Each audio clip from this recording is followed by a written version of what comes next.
Well, good morning. Welcome. My name is Donna Muirhead, and I'm the Manager of Professional Development for CG Ontario, so it's good to have you here. This is a full-day session, starting your own practice, and it's a first for CG Ontario because this session is actually being broadcast live as well. So not only do we have 35 individuals here in the session, but we have 18 individuals who've logged in online and are participating. And so let me just sort of run you through what that looks like for those of you who are here live and for those of you who have logged in online. So for those of you who are here live, it is generally a very interactive session. You're here to learn about how to get into practice, and there are a number of individuals, including your facilitators, who are in practice, and they're going to lead that discussion. And so we want this session to be as interactive as possible. Having said that, to be sensitive to those who've logged in, we do want to make sure that any questions that you guys have in the live session are well heard. So we are going to ask everybody to use microphones. We don't necessarily want you to stand up at the microphone and pose your question, but we do have roaming microphones that we can use. And we just want to do that to make sure that your questions are well heard and understood.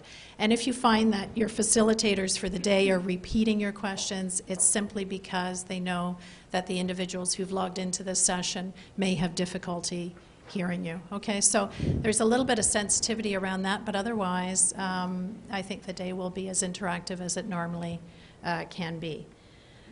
We're here at the Ontario Bar Association, and we're happy to have partnered with them to leverage this state-of-the-art technology. And knowing that it's a pilot, there may be a few little things that we need to learn along the way, but I think the session will go over well. We did use this technology, by the way, to broadcast our CG Ontario town halls, and those went over really well. For the online participants, they will be able to ask questions by clicking on a chat button in the login section of the page, and so they will be asking questions as well. And as they ask questions, I will pick up the mic and repeat their questions to the facilitator. So I'll be not really participating myself, but on behalf of the individuals who've logged in online, I will be asking and posing their questions as they come up and as seems appropriate. The online participants really are participating from all across Ontario, so that's kind of nice. We've created a program that's a little more accessible to everybody, regardless of where they live geographically. Now, lunch will be served in a room that's just over here, and breaks, of course, will be just served outside. And hopefully everybody has seen where the washrooms are, which are over here to the left. I would like to introduce Sarosh Contractor, who's our Director of Professional Services. He's sitting at the back. Sarosh, can you stand up, please? Sarosh is here for the morning, and he's here to answer any questions you may have. He's with CG Ontario and looks after professional services, and you will get to know Sarosh quite well, I'm sure, over the years, because he is probably your number one contact person if you have any questions about professional practice. There is a requirement in this program to complete an assessment, and you will receive, for anybody going into professional practice, they are required to complete the assessment and pass the assessment. For those who aren't going into professional practice, you can still complete that assessment. It's an option, and you will get 1 PD hour for that. Those tests will be handed out at the end of the session, and you will have 24 hours essentially to complete the test and send it back to us. So you either have to fax it back or scan and email it back, and there will be contact information on the test itself. And for those of you who've logged in online, if you require any technical support, your 1-800 number is 668-8900. Extension 411. At this point, I'd like to introduce your facilitators for today, Bruce Clark and John Nazaro. Thank you, gentlemen. You can take over now. Oh, good. Okay, well, good morning. My name's Bruce Clark. I guess my particular background, I've been in public practice since about 1974. Worked in a CA firm, audit manager for the last 5 years. Worked for 4 years for Revenue Canada, tried to take a look at the other side. And I guess since '88, been on my own. And officially, I guess in '91, '92, John and I formed a partnership, and we've been together. But John and I, we've known each other since about 1981, so we have hopefully a little bit of background for you that you can see what's happening and what's going on there. We have done public practice in a lot of different varieties. You know, we have performed audits, we have done reviews and whatever. Obviously, we're doing it through a licensed public accountant there who happens to be in our office, so that helps us from a facilitation standpoint. Like Donna was saying from administration, we will have a mobile mic. So just be patient between us and yourself to be fair for the people online. If you do have a question, unfortunately, I've been told they cannot hear you. We can hear you, but they cannot hear you online. So if you do have a question, I know, so we just wanted to pass it around so you're not that worried about it. And hopefully today we will go through it in a nice, easy standpoint. Thank you, John. Good morning. I'm John Nazaro. I'm also in public practice, and I've also worked in public accounting and in industry, and started my practice in 1982. And from 82 all the way up until about 91 on as a sole practitioner, from 91 to present in a public accounting a partnership type of a firm. I'm also a practice inspector for CGA Ontario. And I may be seeing you down the road performing practice inspections. And I'm also one of the CGA representative on the Public Accountants Council as well. So hopefully that there may be some questions regarding that that I may be able to address later on. So good morning, and I guess then we'll get started. Okay, so today is one of 3 courses that you have to take as a mandatory requirement to register in public practice. So like you're going to have to do starting your own practice. Tomorrow, if you are coming back there, we're going to do preparing compilation and review engagement. And the third one is a gas review and update from that standpoint. In other words, what we're trying to do is make sure that you're up to standards and you kind of know what's kind of going before you kind of open the doors. Today is starting your practice there.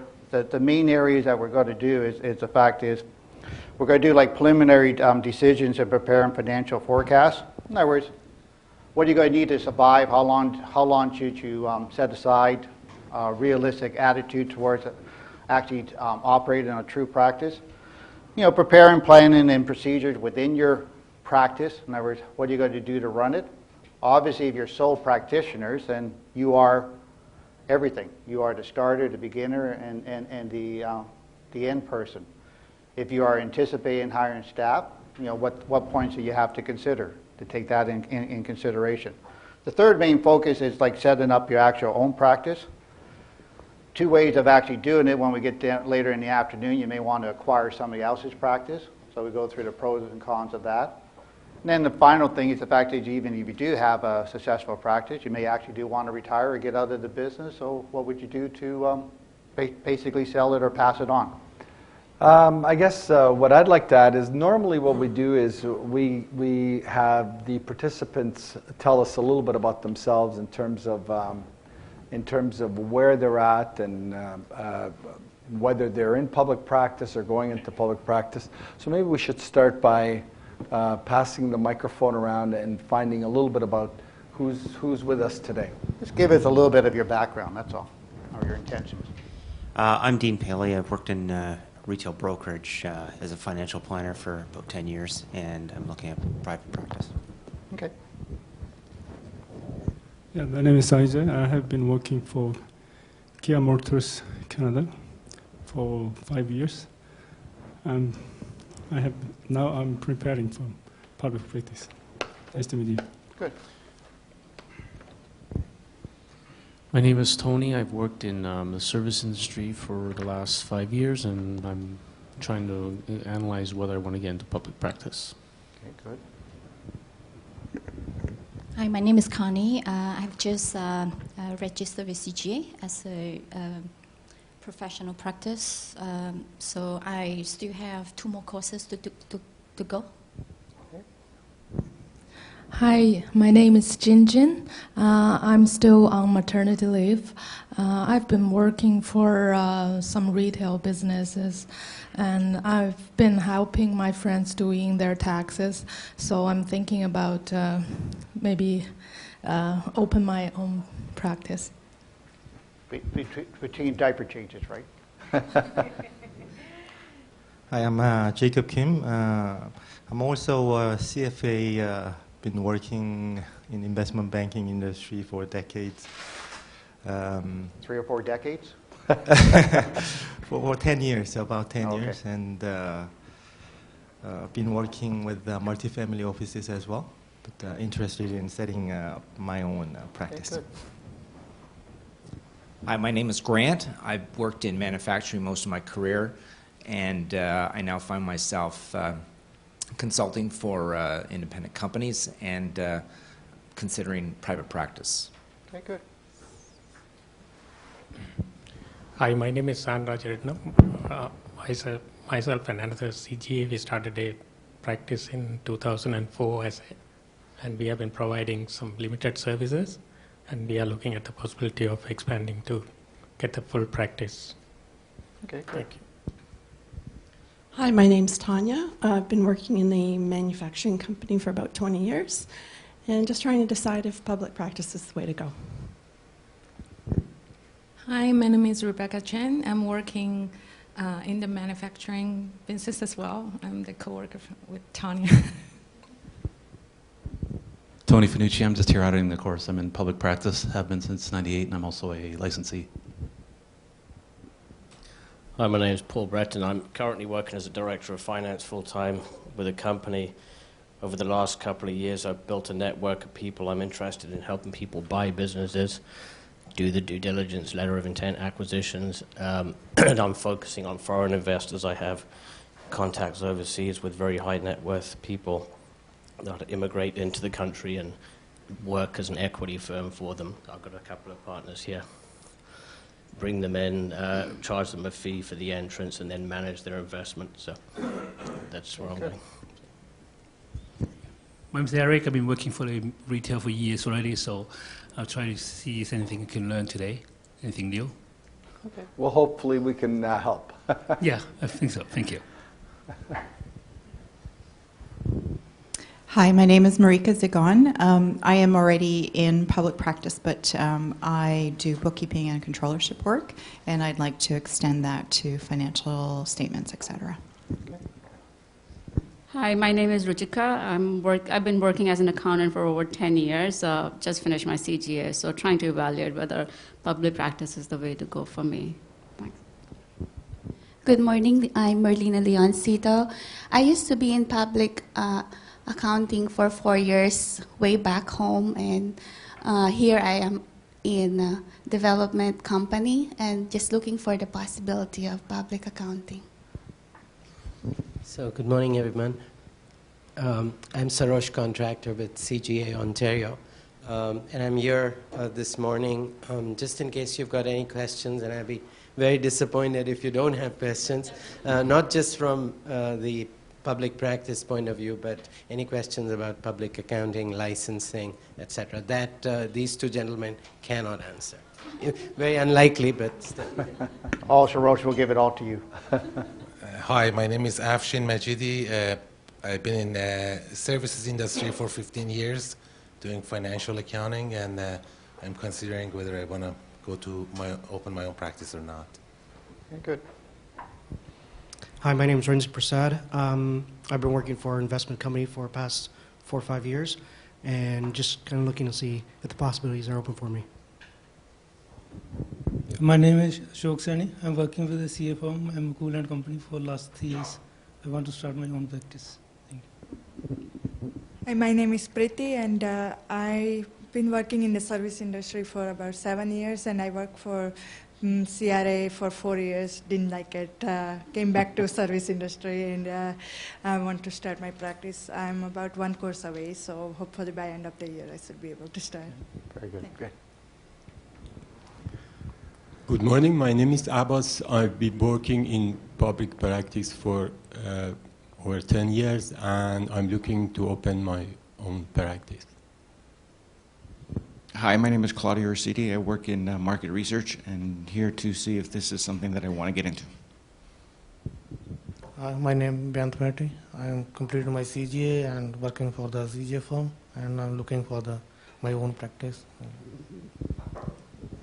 Good morning. My name is Amarjit Bal. I'm with the public practice firm for the last about 5-6 years. So now I have an opportunity to join the same firm as a partner. So I'm hoping I'll do it. So, thank you. Thank you. Hi, my name is Lindsay. I've been working in accounting for about 10 years, the past 5 years in a business management role for a media company. Currently, I'm working for a CA who's a sole practitioner, and I'm just looking to see if this is something that I want to get into. My name is Danielle, and I've been in public practice for about 5 years now, so this seminar is mostly just out of interest. My name is Julie. I'm a CGA student, 2 courses away from my CGA, and I'm definitely interested in public practice, hopefully a public license, and I work for a CA firm currently for the last 8 years, and hopefully get into that. Hi, good morning. My name is Glenn. I have been employed in the public practice since 2005. So I think I get some experience after so many years. So I'm trying to see if I can fix in to open my own business. Thank you. Hi, I'm Bill. I've been in retail and service industry for just a few years, and I'm looking to explore. A little bit longer than that. Well, just a few. Public practice, anyways. Okay. Piyush Agarwal. I'm a practice inspector at CGA Ontario. Practice inspector. Hi, my name is Jaswinder Mahal, working for a CGA firm from last 3 years. I have completed all the courses with CGA. Yeah, Madan Babar. I am basically chartered accountant from India. Did practice there 20 years. And here I am working with a CGA firm. Hopefully I start my own practice. Thank you. The last one? Last but not least. Yeah, okay. My name is Joanna. I've been with a public accounting firm for the past 10 years, but in between, so in and out with 3 maternities. So I'm thinking of opening my own practice, so then just try to balance my work and life, see if I can start my own practice. Very good. Hopefully.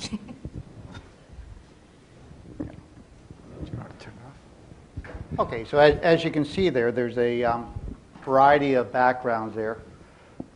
If you possibly can, even though it's not an absolute requirement, if you can actually work for another person who is actually in public practice, it's probably very beneficial because it gives you exposure to how to do working papers, what's really involved and whatever. But yes, you can go straight from whatever your various background is to what you're starting with. And hopefully what today will prove is, checks and balances that you have to do, at least as far as starting up a practice from a financial or just from an optimal viewpoint there. Tomorrow, if you are coming back there or you're attending it online there, then we're going to actually go through the nitty-gritties about the actual requirements about putting, like a working paper files together to do compilations or reviews. So we'll just continue on with the only thing that I would add is that we can see from the room, the makeup of the room, a lot of people have very little experience to public accounting. And there is definitely a significant transition. If you've always worked in public accounting, you really don't have an appreciation for those who work in industry. And if you always worked in industry, you don't have that as much of an appreciation for those who are in public practice. But they are 2 different worlds.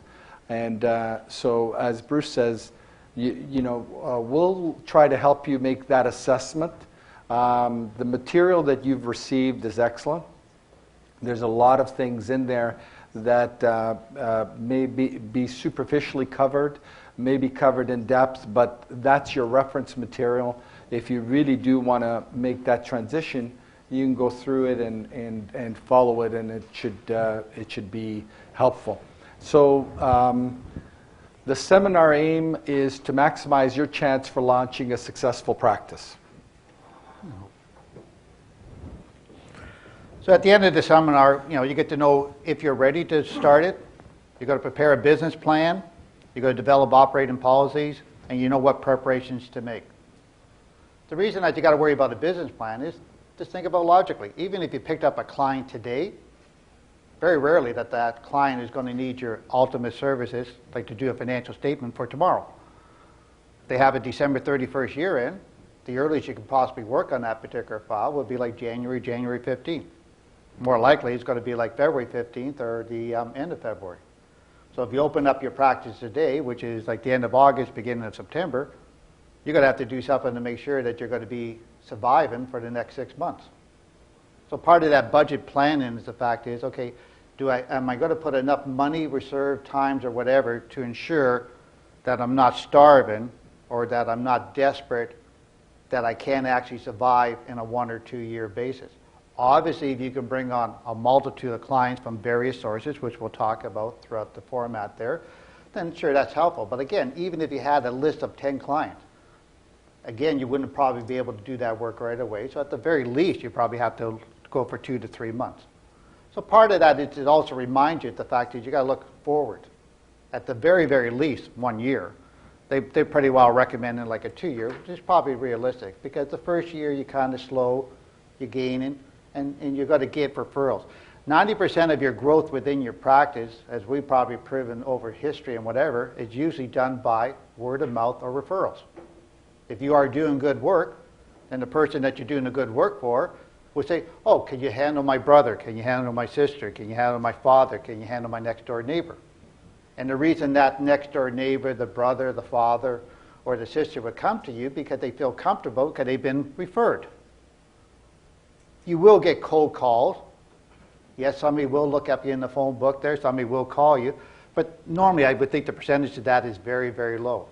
So yes, you should advertise, but I wouldn't spend humongous amounts on advertising, because the only thing I know for sure, if you spend $10,000 on advertising, you just spend $10,000. I can't guarantee that you're going to get $10,000 worth of fees out of it, or whatever the case may be. Should you put your name in a phone book? Well, yeah. Like as far as that goes, I mean, some people do actually look in the phone book. So, at the very least, have business cards. Make sure you different. The way I look at it is like you're planting seeds. You give out a business card, you talk to somebody. They may not come to you right then and there, but they may come back 2 months from now. They may come back in 3 months. They may come back a year from now. But as long as you plant that seed, you got the ability of potentially bringing on a client.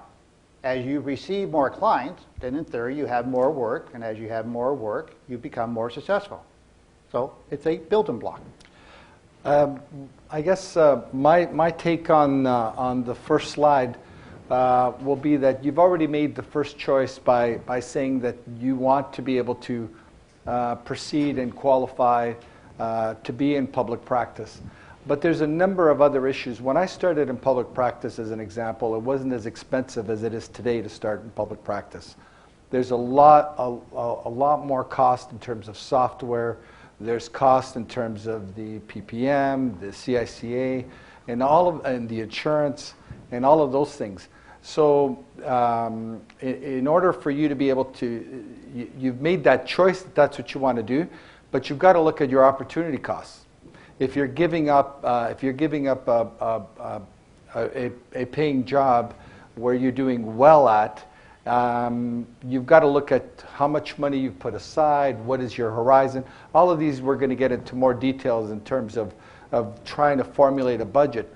But in order for you to embark on that road, you should have some of those things addressed now. I find that some people are actually in a crossroads,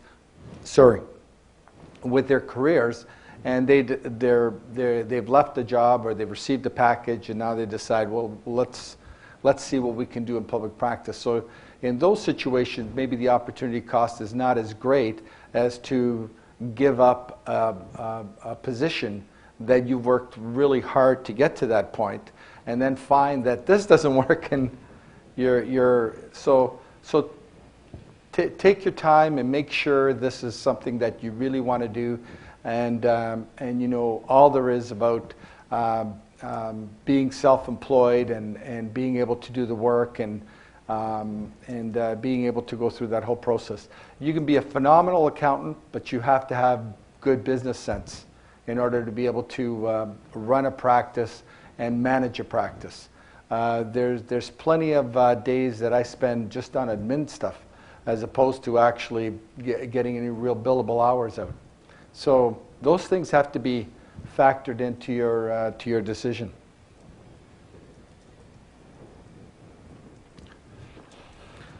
Okay, so like our overall rules, as Don had mentioned before, we like to do interactive. Your greatest sources are the people that's sitting right beside you, because you're probably in the same position. You probably have the same question. How did you handle this issue?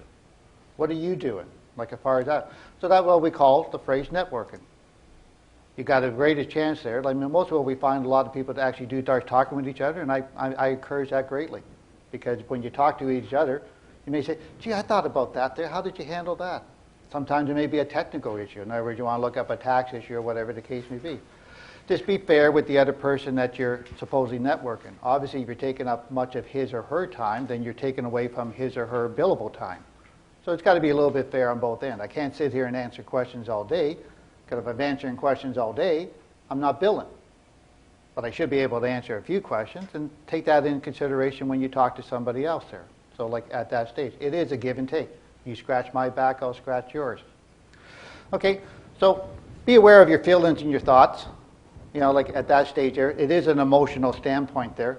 Listen actively to everyone. And like I said, be open and honest. We don't care. Like at that stage there, we're not going to criticize you. We're not going to say that's not the right way of doing it. However, if you are going down the wrong pathway, you happen to mention, I say, well, I would think about that. You know, I wouldn't necessarily do it that way. Because, you know, again, you got a wealth of knowledge in front of you here, like as far as that goes, like over 30 years worth of practitioner.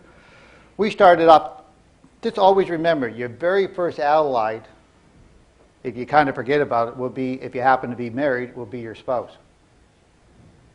So you got to make sure that him or her are on side with you, because him or her are going to have to actually be the support, and especially when you may be sitting there for 3 weeks and you haven't got one billable hour. And you really want to do this for what reason? Like at that stage there. Or the old famous one is actually when you do have billable time, why hasn't Bob paid you? Well, Bob will pay me next week. Well, you know, you did the service. Well, Bob's pretty good. He will pay me. And then next Friday shows up and they haven't paid. Well, you said Bob will pay you. So it's like you get into a little bit of collection there. So remember, your greatest advisor, your greatest critic, and your greatest supporter will be your spouse. So don't exclude him or her. Okay. Go ahead. The only other thing I would say to that is that the managing of a practice in terms of all the different deadlines, if once the practice matures, if you're dealing with HST, there'll be a number of HST. Right now, if you're working with one company, there may be a couple. So the actual juggling of all of these different clients as to when the due dates are, in terms of it's something that could be difficult for some people. When we hire people in our office, we tell them right off the bat, this may not be for you. Public accounting is not for everybody. And so that's something that you've got to appreciate. You're looking at numbers for the company that you're with now. You're looking at one set of numbers. We've got financial statements that we're completing on a weekly basis for different clients. So your recollection, the amount of retention that you have with those clients is very, very important, because you want your clients to succeed, and you want to be able to help them succeed, and that makes you succeed. So it's that type of a partnership arrangement. It's not a matter of giving them 5, 6, or 7 pages or a tax return and saying, okay, well, where's my check? It just it doesn't work like that. You've got to, there has to be value in what you do, or you're going to have a hard time getting paid. And just to elaborate on that viewpoint there, it's a very critical. If you're especially if you came out of industry, if you're very used to just doing one job, one task, one role, you're going to be swamped once you go into public practice. And as John mentioned there, we've had, over the last 4 or 5 years, we've had like a lot of staff turnovers, especially in the combination of data and everything there, because they get overwhelmed. Say, how many GSTs, how many HSTs are you doing, and they're due when, and like at that stage? And like I tell people, look, the summary, the philosophy of accounting is always the same way. You got to record something, you got to summarize something, you got to analyze something, you got to come up with an end conclusion. The problem is if you have, or the solution is if you got 20 clients, they could summarize it or put it together or not put it together 20 different ways. So if you don't have the ability to unravel that, or you don't have the ability to handle that, and you definitely don't have the ability to manage that, then really public practice is not your cup of tea. And I think that's the biggest thing that people never really think about. Because don't forget, as John said, if you got 10 clients, you got to know what their 10 individual deadlines are. What are their 10 individual reporting requirements are. Are they going to need monthly bookkeeping? Are they going to need quarterly bookkeeping? Are they going to have to do annual HSTs, or are they going to have to do quarterly? Are they going to be on a weekly or bi-weekly payroll? Are you going to offer that type of services? Who's going to enter the data? Who's going to make sure that it's going to be tracked? The other stuff is always, always remember communications. You have to talk to your clients. You have to solicit information from your clients. So if you're a little bit of an introvert or you're a little bit shy, public practice is not your cup of tea also, because you're going to have to go out there in the public to solicit, to get those particular clients, or you're going to have to actually eventually talk to the client and say, okay, you did bad or well because of this, this, or that. So if you're a little bit shy or reserved, then public practice is not your cup of tea also. So like I said, doesn't mean that you can't acquire that skill, doesn't mean that you have to become out there, but the more robust you are, the more independent you are, the more self-assured you are, then maybe public practice is more up your alley. Right? I guess starting your public practice and continuing to hold on to a job sounds good, but there's a lot of pressures that you would have on your home environment and trying to meet these deadlines. I know I went through that myself when I did that, trying to hold on to a job, and it ended up at a point where I had to choose one or the other. The good thing about that is that I already had a base when I went out. I have a friend that decided to go into practice earlier this year, and basically was in public practice, sold his practice, was in industry, and decided to go back to public practice. And so he thought this time he would start off with a much more professional office and basically target the medical profession as clients, right?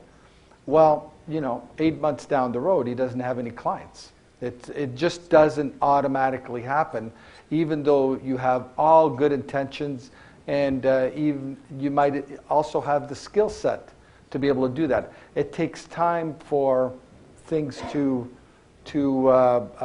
takes time for an actual referral. If we could use close the deal as a term for something to actually get implemented, for them to actually bring you the records. People will tell you all sorts of things. Yeah, I want to change. You're the perfect person I'm looking for, and you don't hear from them again.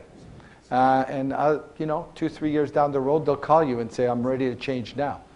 And you might not even remember them, but whatever you did 2 or 3 years ago is what's closing that deal for them to come to you today. So that's what you're anticipating. As I mentioned at the outset, it's very, very important. We're going to go through the budget, but don't forget the term opportunity cost. I'm sure everybody in the room knows this. What are you giving up to give this a try, or to give this a shot? So as I mentioned earlier, there are the characteristics of successful practitioners on the overhead. Independence is a very critical issue, especially if you start getting into assurance work and where you're doing reviews or audits. So that's a very unique term. But the other reason that you got to think about independence is that for you to give advice to a client there, you don't want to have any bias. So you want to be independent. You don't want, you want to make sure that whatever advice that you are given there is clear and concise and hopefully is accurate and as successful and, like towards whatever goal that they're trying to obtain. Your professionalism, you are a CGA or you're about to become a CGA. So you are a representation of the association. You do something that's unprofessional, it's not only unprofessional against you, it's a mark against your other fellow CGAs. So that's why you have to always operate and always give yourself in a very professional manner. Doesn't mean that you have to be a stiff shirt, you have to be a bore. All accountants are boring. I said, really? Gee, I forgot that part. The next part is enthusiasm. You got to be a little bit enthusiastic. You got to want to wake up in the morning and attack that type of work. Every time we start at the beginning of February, and I guess as we get a little bit older, even though we hate to admit to it, at February the 1st there, they said, and I have to do what by April 30th? I'm a little sad moment. But if I took that sad moment and say, this mountain is too big, you'll never start it. So what you do, you chip away at it. You organize. You do something every day. That mountain eventually does get smaller, because for whatever crazy reason, by the time April 30th comes by, everything gets to be done. Now, yes, you have to do a little bit of toil, a little bit of extra work. You have to bring in a few extra people, whatever the case may be, but that's part of your planning. That's part of your organization. You can always hire more people. You never, ever turn work down unless you're not competent to do that work. You never accept a job, or you never accept an engagement, or you never accept an issue that is beyond you. Because then we go back to that's not very professional. My personal background, I do a lot of tax. I know something about oil and gas, probably more than most people. But I would not to do anything in the oil and gas industry because that's not my particular area of expertise. So why would I take it? I even say facetiously that the fact is, like I said, hey, I have to be a city boy there. Like at that stage, I've been in Toronto, whatever. So some people, oh, can you do a farming? And I said, well, no disrespect there, but I mean, farming has their own little rules and format there. And there's a lot of people here in Ontario, like that are above there, that do a lot of farming. So please, go to them. Because actually, they will actually give you a lot more advice than I will. The other way you got to look at it, why would you spend 20 to 50 hours to learn something that you're only going to sell once? Now, you may want to do that area to say that's my preferred area that I want to expose to, like John mentioned to his friend there. He thought he wanted to go into the medical practice, which is fine, which is honorable.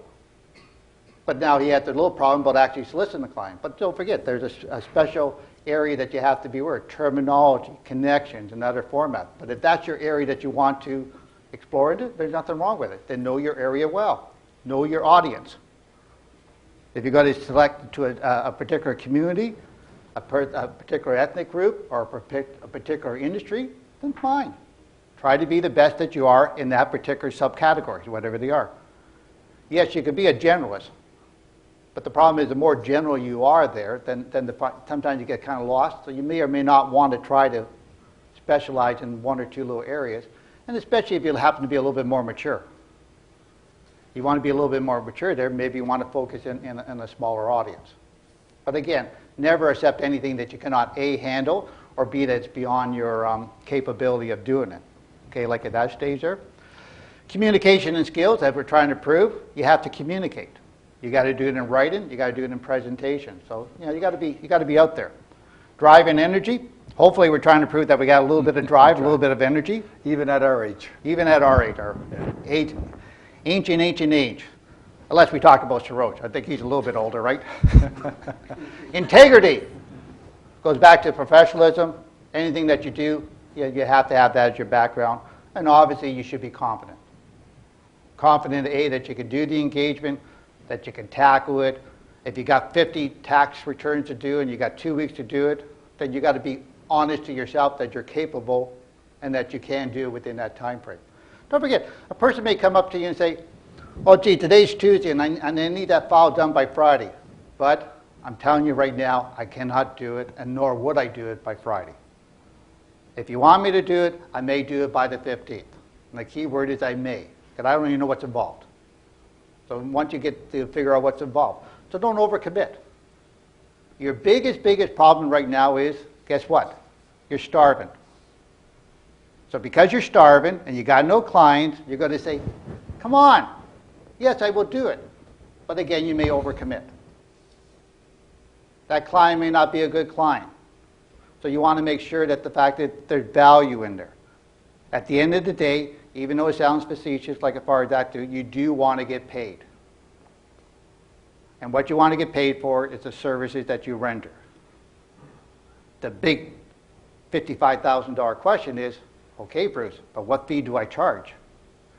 We're going to address that. We're going to try to address that, but there is no real absolute standard hour. But you got to make sure that whatever you're going to charge out to the public or to your client, it's for value. At the end of the day, all you give that client is 6 to 10 pages worth of paper. So if you charge them $1,000 and you gave them 10 pages of a financial statement, and some clients have, you're trying to tell me you charge me $100 a page? No. I said, if you really want to get particular, I'm charging $1,000 for one page, the report. The other pages are yours. I'm just issuing my name to the report. So you got to look at it to address. But whatever fee you're going to charge, you got to make sure that you're going to stand your ground. Because we get lots of clients that say, you got to be kidding. Oh, I'm sorry. Yes, I'm sorry. I stayed up all night. I thought I'd just present you as a joke. What do you mean you're not going to pay? Is that ridiculous? So you got to stand by it. Usually the best time to do it, think about it. If you got a year-end file, you got a tax file, you got their financial statement, their format there, the best time to present the fee is at that point. Because if nothing else, they're going to say, gee, there's a lot of work there. Good point. Yes, there is a lot of work there. Like at that stage there.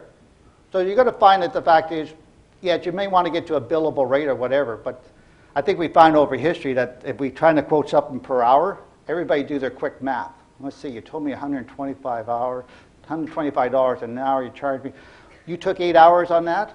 Well, no. Because again, you got to always remember there is a little phrase called value added. I may spend 2 hours on something and still charge $1,000 because of the knowledge involved, what it's actually worth. So if I try to say I only spend 2 hours on, are you charging $500 an hour? No, I believe that by background knowledge that I was able to come up with the answer quicker, whatever that particular issue was, and I resolved it to satisfaction, it's worth $1,000. But you should have a rate. People are going to say, "What's your bookkeeping rate? What's your accounting rate is? What's going to be your year-end rate? What's going to be your tax rate?" So yes, you got to give them an idea there, but usually it's probably better, and we'll talk about it as we go along. Yeah, we're going to get into more detail of that, and some of the stuff that he talked about might be a little confusing to you because you're not dealing with that. And but as I said, we'll get into more of the specifics about the psychology that goes in terms of billing and when and that kind of a situation. Just one of the terms on the last screen was, it's okay, you don't have to go back, was independence. And that's something that we're going to have to deal in much more detail later on in terms of the implication that it has with different sets of financial statements and what you can or can't do depending on what your relationship is with the client at the time. So a successful practitioner, what are you going to be doing? You got to be making professional decisions, constantly reviewing others' work. So in other words, if you do have staff, planning for the unexpected, applying good work habits, organizing workflow, and setting clear goals. You got no clients, all that is pretty easy. Got one client is pretty easy. As you acquire more clients, you're going to have to be organized. You got to know when things are due, when you're going to get the records in, who's going to work on them, whatever the case may be. So like at that stage. So you can't ignore the issue that you have staff. Because remember, as I said earlier, you can always hire more people to do more work. But as you hire more people, as John mentioned earlier, you may find, much to your chagrin, you may spend a day and a half on administration. You got to pay the bills. You actually got to do payroll for your own staff. You got to go and do the other stuff, which is admin work and not necessarily billable work. However, if you have staff is doing billable work to compensate for that you're doing control. And again, if you do have staff, in theory, hopefully you're training that staff. And supervising. And as you train and supervise that staff, my attitude is the fact is that the more they do, the less I do, I'm happier. So the more that they do, the staff, they are in theory growing. They're becoming more professional. They're becoming more independent. They may be at a stage that some of you have mentioned, you've been in accounting for a few years, that you're thinking, I may be at the stage I want to go out and do my own practice. How did you come to that conclusion? It's by the experience that you've acquired working in whatever firm you were working with. So like at that stage here. So it's a constant process. Applying good work habits. How many people here have decided that if they start going to practice, they're going to have an office in the home? Just raise the hands. Quite a few, right? And that's something that a lot of people do as a transition. And organizing your workflow and applying good work habits are just as important. And I know that from experience, starting a practice at home, waking up and not dressing for clients if I didn't have clients, and I'll start a little bit later. I'll do this in the afternoon, or I'll do this at night. And you find that your personal life and your work life just kind of bleed right into each other, and it's not a good way to flow into practice, because it's not going to develop good work habits, and you're probably only going to finish things on a crisis basis. Oh, this is due tomorrow, so let me get it done. Then you don't have anything to do for 3 days, and you want to be able to focus now and set yourself up properly so that even setting aside days that you're actually looking for clients, or you're actually networking, and making sure that when you meet someone, you let them know what you do, as opposed to sitting back and well, what do you do? Well, I'm an accountant. You let them know, I'm an accountant in public practice. What do you do? What kind of a business do you have? Who is your accountant? What kind of service are you getting? So you get that interaction going, and that could turn out to be a potential client, as opposed to you deciding, well, this is not going to turn out well, I'm not going to work on that. And you should be ready, willing, and able to take on whatever comes your way. Okay. Yeah. I mean, the other stuff you got to remember about the negativity about operating out of the house. Yes, it is cheaper, but don't forget, we get back to, is that professional? Like how clear is your office? The other stuff is clients have this innate ability of showing up all the time. Mm-hmm. So the problem is that some guy shows up at 9 o'clock and says, well, you were home, and like at that stage there. So you may or may not want to really consider the segregation, that the fact is, hey, I'm there 9 to 5, or maybe during tax season I'm there 6 to 9, or whatever the case may be. I really don't need you to call me or come to my house. So by actually starting the office in the home there, you create automatically a direct connection between the client and you. And don't forget, not every one of the person that shows up will actually be a good client. So if they're not necessarily a good client from a personality standpoint or whatever, you're also exposing them from your personal home standpoint. The other stuff is just personal safety too. I mean, unfortunately, not everybody is what they are. Like exactly. At that stage there. So again, you may not want to have them show up at your personal home, but we do understand the idea of cost. How about we open it up, see if there's any questions so far? I think we've been talking for about 40, 50 minutes straight. Yes, hold on. Hang on. This is where we're going to have to get a little...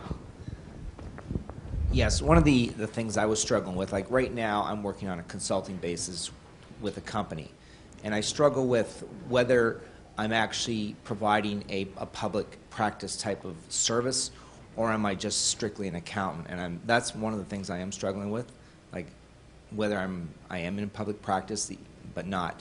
When you're saying consulting, what are the services? I'm doing bookkeeping. I'm doing financial statements.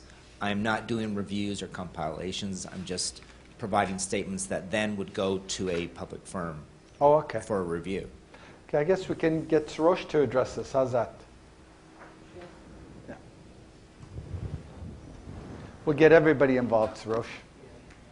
We've got to ask you one question. But correct me if I am not understanding your question properly. But what you're saying is you're looking at it from the point of view of CGA Ontario's requirements, or are you now just saying, you know, what's consulting, what's public practice? CGA Ontario regulates the preparation of tax returns and financial statements. Okay, so what we've said is that if you are preparing tax returns and financial statement, meaning compilations, in your independent capacity, that's you're the person legally responsible for them, liable for them, you're the person signing off on them, then you're in public practice. You've got to be registered with us and comply with our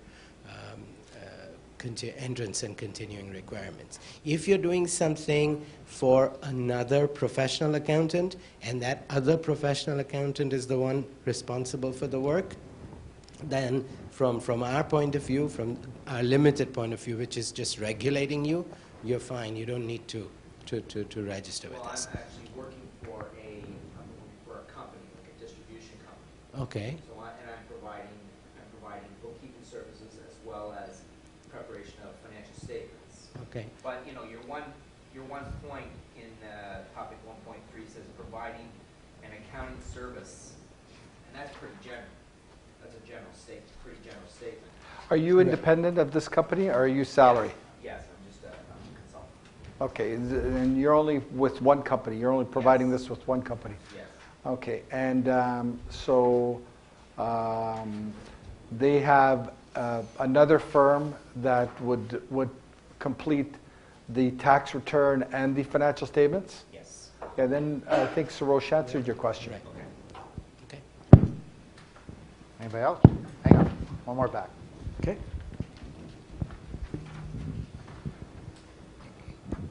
My question is somewhat similar to this gentleman's. I have had a student practice, but have just completed my CGA studies. I bought it from the CA that I had worked for many years. And he had two practices. One was a CA practice, and the other was this incorporation that did like tax services and bookkeeping work and all that type of stuff. And I'm just trying to figure out, like, I know that he couldn't use his CA designation under that other like bookkeeping service, similar to, I think, like, you know, accountants that own rights in like franchises like H&R Block or Liberty Tax and things like that. I just wonder, how does that work with me, with the bookkeeping side of things and the tax preparation? Is that considered a public practice? Again, I can answer that in two sort of different ways. The first thing, to repeat what I said, was that if you are preparing tax returns and financial statements in your independent capacity, then definitely you've got to register with us and comply with our requirements. As far as the bookkeeping part is concerned, what we've said is sort of we've drawn a line there at the trial balance stage. So what we've said is that if you are providing bookkeeping services and cutting them off at the trial balance stage and then handing over the trial balance to some other professional accountant, that we do not consider as registrable public practice. So this is one of the things that you guys need to remember, that you know, you're all, whether you're providing consulting services, bookkeeping services, financial statement services, financial planning services, you're all really in public practice, but the registrable, what I call the registrable part, the part that we regulate is a comparatively narrow area or areas of tax returns and financial statements. So you could be doing, let's just say you could be having a purely consulting practice, a business consulting practice, pure bookkeeping, financial planning, computer consulting, etc. We would still, you know, I mean, you're self-employed, you're still in public practice, you're still providing professional services, but as long as you're not preparing tax returns and financial statements, you don't need to register with us and comply with our entrance and continuing requirements. That's the key thing to understand. So even if you prepare tax returns, you know, even if you're not presenting your stuff as a CGA or using your title at all, you're still subject to a public practice. Yes. Now we've got to look at it slightly. The side of the coin is our code of ethical principles, and what we've said under the code we have got. What we've said is the practice of preparing financial statements is what we consider as the sort of the core public practice. And when you're preparing financial statements, they've got to be prepared in your own name, or in the name of your partnership, or in the name of your professional corporation. But outside of financial statements, you fall under a separate rule, which is Rule 107 of our code, which you could review later on, and we call that related services. So anything other than financial statements, bookkeeping, tax returns, etc., would fall under Rule 107, and you could have a corporate name. You could provide these services through a normal corporation. Financial statements can only be provided through your sole proprietorship, your partnership, or your professional corporation. Okay. So these are two separate areas. We've got the code to consider, and then we've got to consider our professional practice entrance and continuing standards. Yep. No, we'll get the. Well, you got another comment? Okay. Just a quick follow-up. When you say tax returns and financial statements, when you say financial statements, you're referring directly to audited, reviewed, or compiled. Yes. Thank you. And of course, we're not talking about audits, reviews at all. As far as we're referring to professional practice, that's public accounting, licensing, a completely separate stream with its own set of standards and requirements and all that sort of thing. But generally, you're right. Although I would caution you on your final comment, because Sarosh, I think, handled it really well, and he was pretty clear about the bookkeeping stopping at trial balance. So if you plan on using Simply or one of these programs to generate financial statements, but you're going through the process of doing all of the adjustments, I think I would still consider that to be I would consider that to be in public practice, and you should be doing a compilation because even though you might not be signing it or handing it over, the client may be referring and saying, this is my CGA has prepared that, and there's reliance. I know of a situation many, many years ago where there was litigation with an individual had produced financial statements with no report at all. And what the individual did was handed those statements to somebody else to sell his business. And he said, if you have any questions, call my accountant. And he did. He called his accountant and he asked questions, and he proceeded to answer the questions. Well, the numbers weren't really substantial enough, and he hadn't really looked into the number, and he was successfully sued because he relied on it, and he had provided that link, that reliance. So I thought that was a pretty good way to say it, to stop at trial balance. No, and if I wasn't clear, sorry about that, because you're very right. We're saying you go beyond the trial balance stage, we deem you to be associated with the financial statements, and you are in registrable public practice. You know, and the other thing, well, I don't know. I think there was another question on this side. The key word, man at the back. The key word is associated. If you're associated with financial statements, even though you haven't attached your name to it, you're going to be successfully sued. So the word is, have you inferred that you've done work on that financial statement that went out to the general public? So just by not signing your name, so you got to watch out. It's always a very, very fine line. Okay? Yes, sir. Sorry. In my case, it may be slightly different to others, but for financial due diligence, so if I've got, let's say, 5 or 6 investors coming overseas and I'm going to find them a business, we're going to focus between $3 and $20 million investments. So I'm going to go source a business, set up a letter of intent, present it to the investors, they sign the letter of intent, and then we do financial due diligence and come back and say this is a viable investment, and we make a fee for presenting that on their investment and managing it thereafter as a percentage of their profits. So so my question is for financial due diligence, we're taking a package that's been presented by somebody else and vetting that number and that information. Do I need professional liability insurance for that? Do I need to register? And keeping in mind as well, some projects may be strategic and may be investments for future growth, so we may provide projections. Okay, so you've sort of, good, you answered your really your own question, because financial statements would be, we always say interim, year-end, forecast, projections, as long as you're connected with financial statements, associated with financial statements, preparing them and being legally responsible for them, you need to register with us.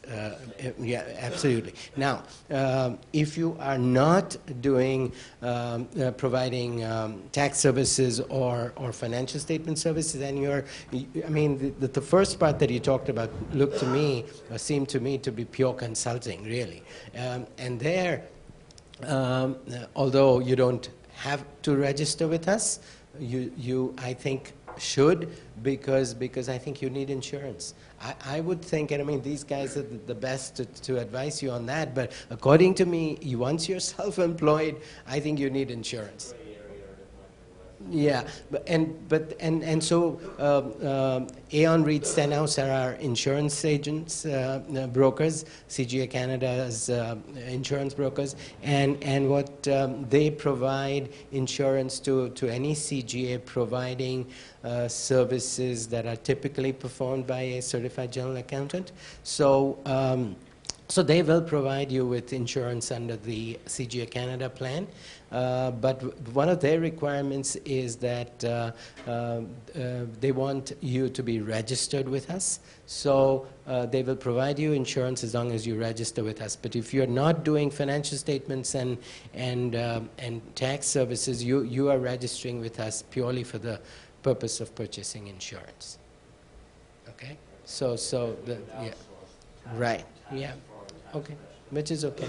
The only thing that I would add is where I saw you in your explanation crossing the line, if I may use that phrase, was that when you're evaluating other businesses and you're providing your client with your analysis and interpretation of what types of investments that individual should make, that I would consider to be purely consulting work. If I take that information and then I'm extrapolating the growth with projections, now I'm too close to that information. If I go back to them and I say, provide me with cash flows and where do you think your business is going to go, then I'm not tarnished at all, because I'm still going to advise my client, is that achievable? Are they going in the right direction? Right? So once you put yourself in that role, you're part of the creator, right? And it's really hard for you to tell them, well, I think this business is going to go to there. Well, you've now become the spokesperson as opposed to the advisor, right? Okay, so I would caution you to in that type of a situation. I think she had a question. Somebody else had a question on this side? Right here. So, Saros, I'm just wondering if you can elaborate on financial planning. So when you say financial planning, what does that cover? Well, I mean, financial planning, I would think, would include things like, say, estate planning or, just planning, I mean, the investment side of your clients' activities and all that sort of thing. I think both of you guys also do a lot of financial planning. Well, right? I would say financial planning could have so many different aspects today. I think it's probably a term that lends itself to so many different areas that it's probably confusing. You can have an insurance agent consider himself a financial planner, and all he's doing is trying to sell you insurance. So you can have somebody that's trying to make sure that you're actually earning enough to pay your bills, restructuring your mortgage, doing this. So financial planning could be a little different than what would normally be part of the public accounting. I find that I've been in practice long enough that when somebody asks me to do something, I look at what it is that I need to do and how I can get from this point to that point in a cost-effective manner. I had a call the other day from an individual that was referred to by another client, and they were considering early retirement. So they said, I've got a number of different options, but I know everything. I know all of this and I know that. And I said, but first of all, you're not a client. I don't really know. I don't have any information on you. Unless I do all of these things, how can I possibly be able to advise you as to whether you should retire early or whether you should stay and do all of those things? So you've got to be able to assess as to whether or not there's enough time for you to be able to get involved and to get all the information that you need to be able to do to advise that client. Yes, this is what this is a good thing for you to be able to go into, and so you've got to make that clear. Now I'm talking about you being a public practice. You've got to be able to make that clear as to if it's open-ended, the client has to understand that, I'll look at it, I'll assess it, and then I'll let you know. But there'll be a minimum cost for this, even if we don't proceed. All right? So all of these things are skills that you have to do. Or you'll spend a lot of time trying to do a really good job and to go through all of that information and find that that's not what their intentions were.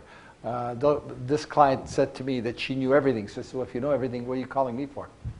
You don't really need me, right? So obviously there was a gap there. Anybody else have any other questions? One more. Up here. Hang on. Hold on. Sorry. You need the mic. Need the mic. This question was regarding what you were saying earlier about the consulting role. When you're mentioning about a consultant advising a client to do an investment, if the consultant just takes the information based on what the company that the client's considering investing provides, would that not put you in a situation where you would have to register with CGA? No, if you just do a pure consultant, your danger is that from an insurance standpoint, if you're a consultant, then if you don't do proper analysis or you give the wrong advice or incorrect advice there, then the client may come back to sue you. So like I said, a lot of this stuff overlaps in the sense, like, think about everything else. Insurance is a necessary evil.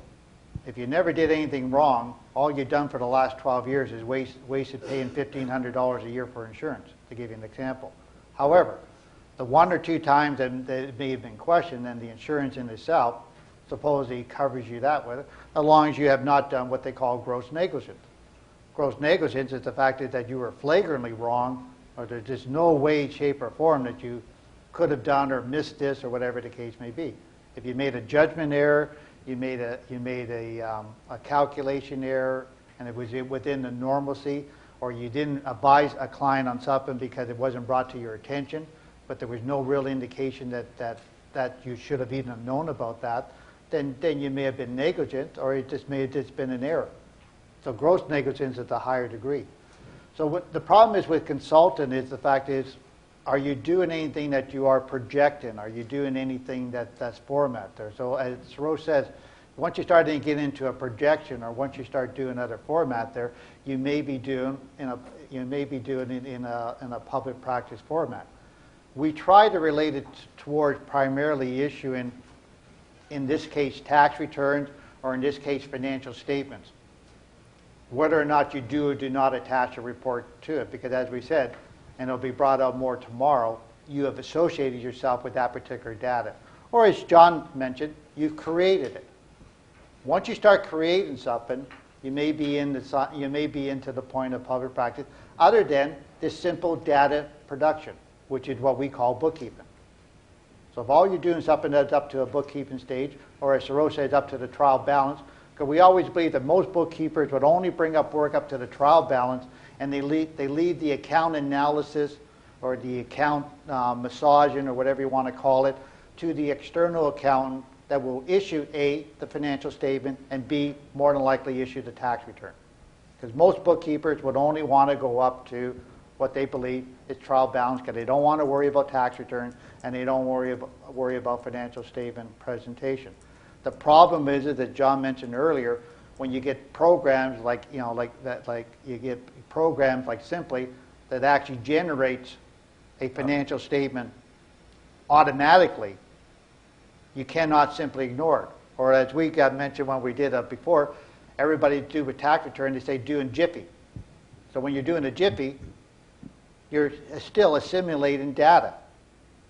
So you cannot say that you do it. So the fact that you presented a tax return, kind of catches you from a public practice standpoint. Your main goal isn't try to avoid being in public practice. That you're registered, that you got to do. Your assumption here is that you want to be in public practice, and unfortunately, by being in public practice, or fortunately, is that there are additional costs. One would be insurance, one is registration, one is subject to peer review, like as far as that goes there. But don't forget, all these in theory are supposed to meant to help you grow. The unfortunate thing when you're at the starting point, which is a fair statement, it's an additional burden, it's an additional cost, and it is additional cumbersome. So the starting road, as John said, maybe when we did it 20 or 30 years ago, because all these things weren't in place there, that the fact is maybe it was a little bit easier to get into it, like as far as that. Right now, there are more restrictions to, like I said, you get out there, the CGA Ontario Professional Practice for Entrance and Continuous Standards. And this came out in January of 2011. So now they're codifying what you have to do if you are in any way, shape, or form of public practice. You have to do this. You have to do this. You have to take this course. You have to pass this. You have to pass that. Not to curtail you from getting into it, to protect you. That you're not going out there. Remember, the worst knowledge out there is partial knowledge. If you're going out there saying, I am an expert, and you're really not, or you're saying, I can handle to do this, and you really can't, you're hurting two people, yourself and your fellow professionals. And your client. And your client, because you're giving them the bad advice. And when you hurt your client, those crazy little silly people, they come back and they actually want to sue you, which gets back to the insurance. So we're here to, in theory, help you. It's just unfortunately, the negativity to it is the fact that, yes, there are more layers to it, but it's not more layers to preclude you from it. It's probably more layers to kind of, you better rethink about that there are things involved, and remind you that once you put yourself in the public, which is why they're always worried about financial statement, you do not know who will read those financial statements. You do not know what they will act upon those financial statements. So if those financial statements weren't prepared in a proper manner as they were supposed to be presented, and people were misled, then it goes back, unfortunately, what you're looking at, that people will sue you. And you do not want to go into business that have arrows and darts. My analogy had always said, look, there's no percentage of you being a javelin catcher. If you're a javelin catcher and you miss catching the javelin, you're dead. So, We're not trying to do anything that we're doing that something's going to kill us. We may get a burnt thingy, may get a slap on the wrist or whatever, but we're out here basically to help A, the client, and B, yourselves. Like as far as that goes there. So all these rules and regulations there, it's supposed to be as a building block. Like I said, the unfortunate thing is you're starting off there, you're thinking, oh, I got to do this, I got to do this, I got to do that, and I got to worry about that. Am I in public practice? I'm not in public practice. Gee, if I'm not in public practice, I don't have to worry about registering. If I'm not registering, I don't have to worry about John coming out to see me. I don't have to worry about talking to Sarosh. But what about that one time? What about that one time I got to go? What about that one time that I do have to issue a statement? You're going to issue the statement there, but you forgot to register. Well, now now you could be potentially in a lot of trouble from everybody, the association, the external public. What you want to do is you want to be able to attract clients and provide whatever services you can provide to build it. But you don't want to stop at any point and let somebody else do that, because it's very difficult to get back. The other thing is there's a confidence level. If you're only able to sell yourself for bookkeeping work, it's really difficult for them to see you other than for something else other than a bookkeeper. It's not something that you could just turn on or say, well, here's another designation that I have. I now can do this. It's not. It doesn't. If people see you as somebody that has knowledge in that field, believe me, it's automatic. They will. So it's something that you've got to aspire to build, and you've got to work towards, so that if you start off by taking this work, because that's all that's available to you now, fine. But every single client that you're doing bookkeeping for, where somebody else is doing the year end, you should try to educate them on the potential of you being able to eventually do that year end. And then once you do one, you might get another one, and that's how it'll grow. It just the only other way would be to buy a practice. You walk in and you see there's a practice, and there's already year ends in place, and you start working. Any other way, it's by referral. And even if you advertise, once they come in, you still got to be able to close a deal and make something happen with that. Any other questions so far? Okay. Okay, so in the material, just to reiterate, I think Grant brought that out. On topic 1.3, which is over on page 11 and 12, it kind of gives you a shopping list where you consider that you are in public practice or things that you're not. But remember, it's not meant to be an absolute fine line, like as far as that goes. You should actually go out there and embrace, I want to be in public practice, so I will register. However, logistically, if you have no clients, you're not doing anything, just from a cost savings standpoint, you may not want to do it until you start lining up that you know that you will do it. And as I said, very rarely you're going to pick up a client today that you're going to be issuing something tomorrow. So there is that little time. Oh, now I do have 2 or 3 clients. I know I will be doing tax returns. I know I will be doing financial statements, so I will register, like as far as that goes, as long as you meet all the other prior criteria. The other thing to denote, just from a format there, is that if you go over to page 115, under the Ontario section, again, we're getting a little bit ahead of ourselves there, but if your ultimate goal is also that you want to be a licensed public accountant, which is a different beast in itself there, it gives you the ability that you're going to be issuing reports as audits or reviews. Now, as of last year there, the actual date is June the 22nd.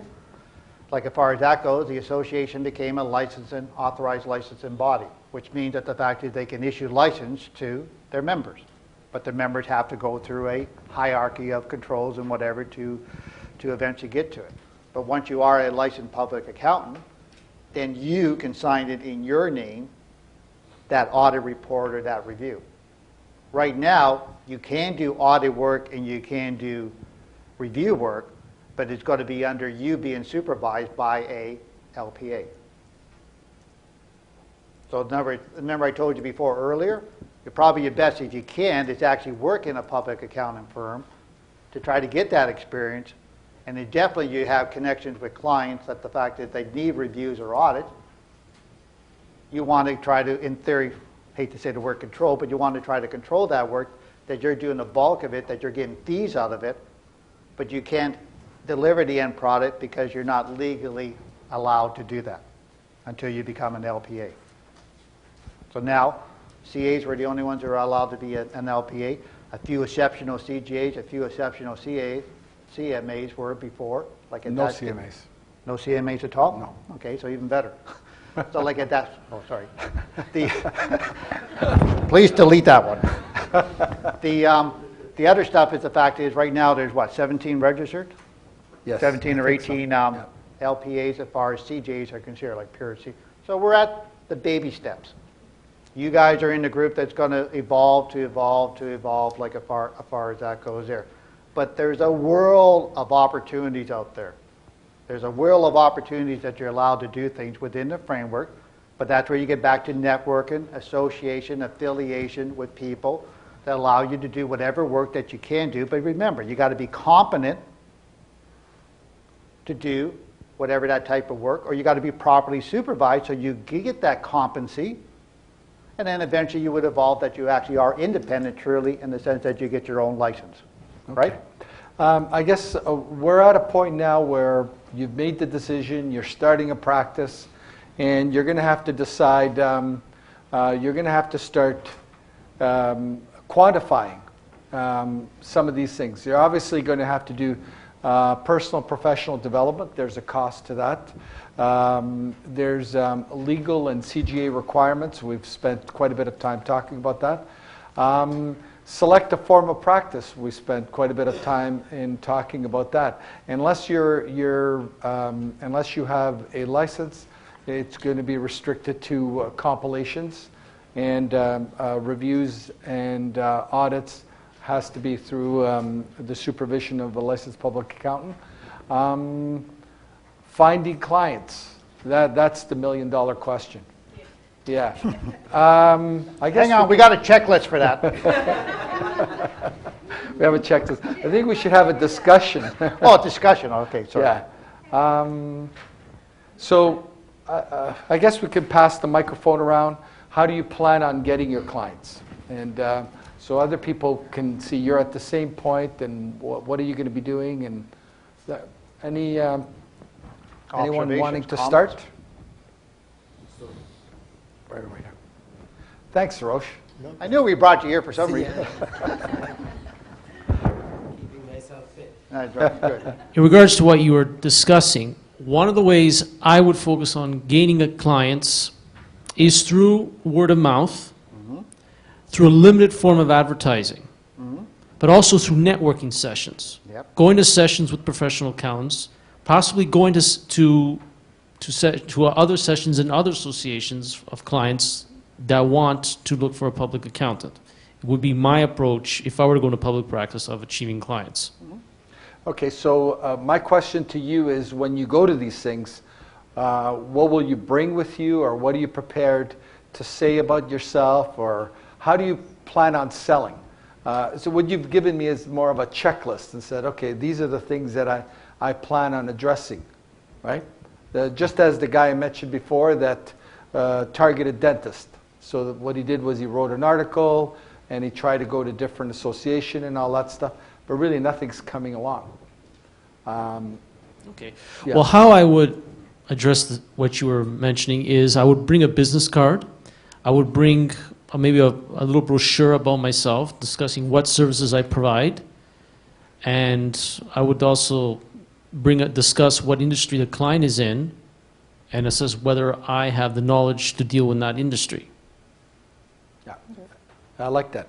I like the fact that you mentioned an industry. So draw from your background. If you've actually spent a lot of time working in a certain environment, in that, as opposed to just forgetting about it, you can draw on it. I've spent X numbers of years. This is what I did, and but you also have contacts, right? Right, and that can benefit you.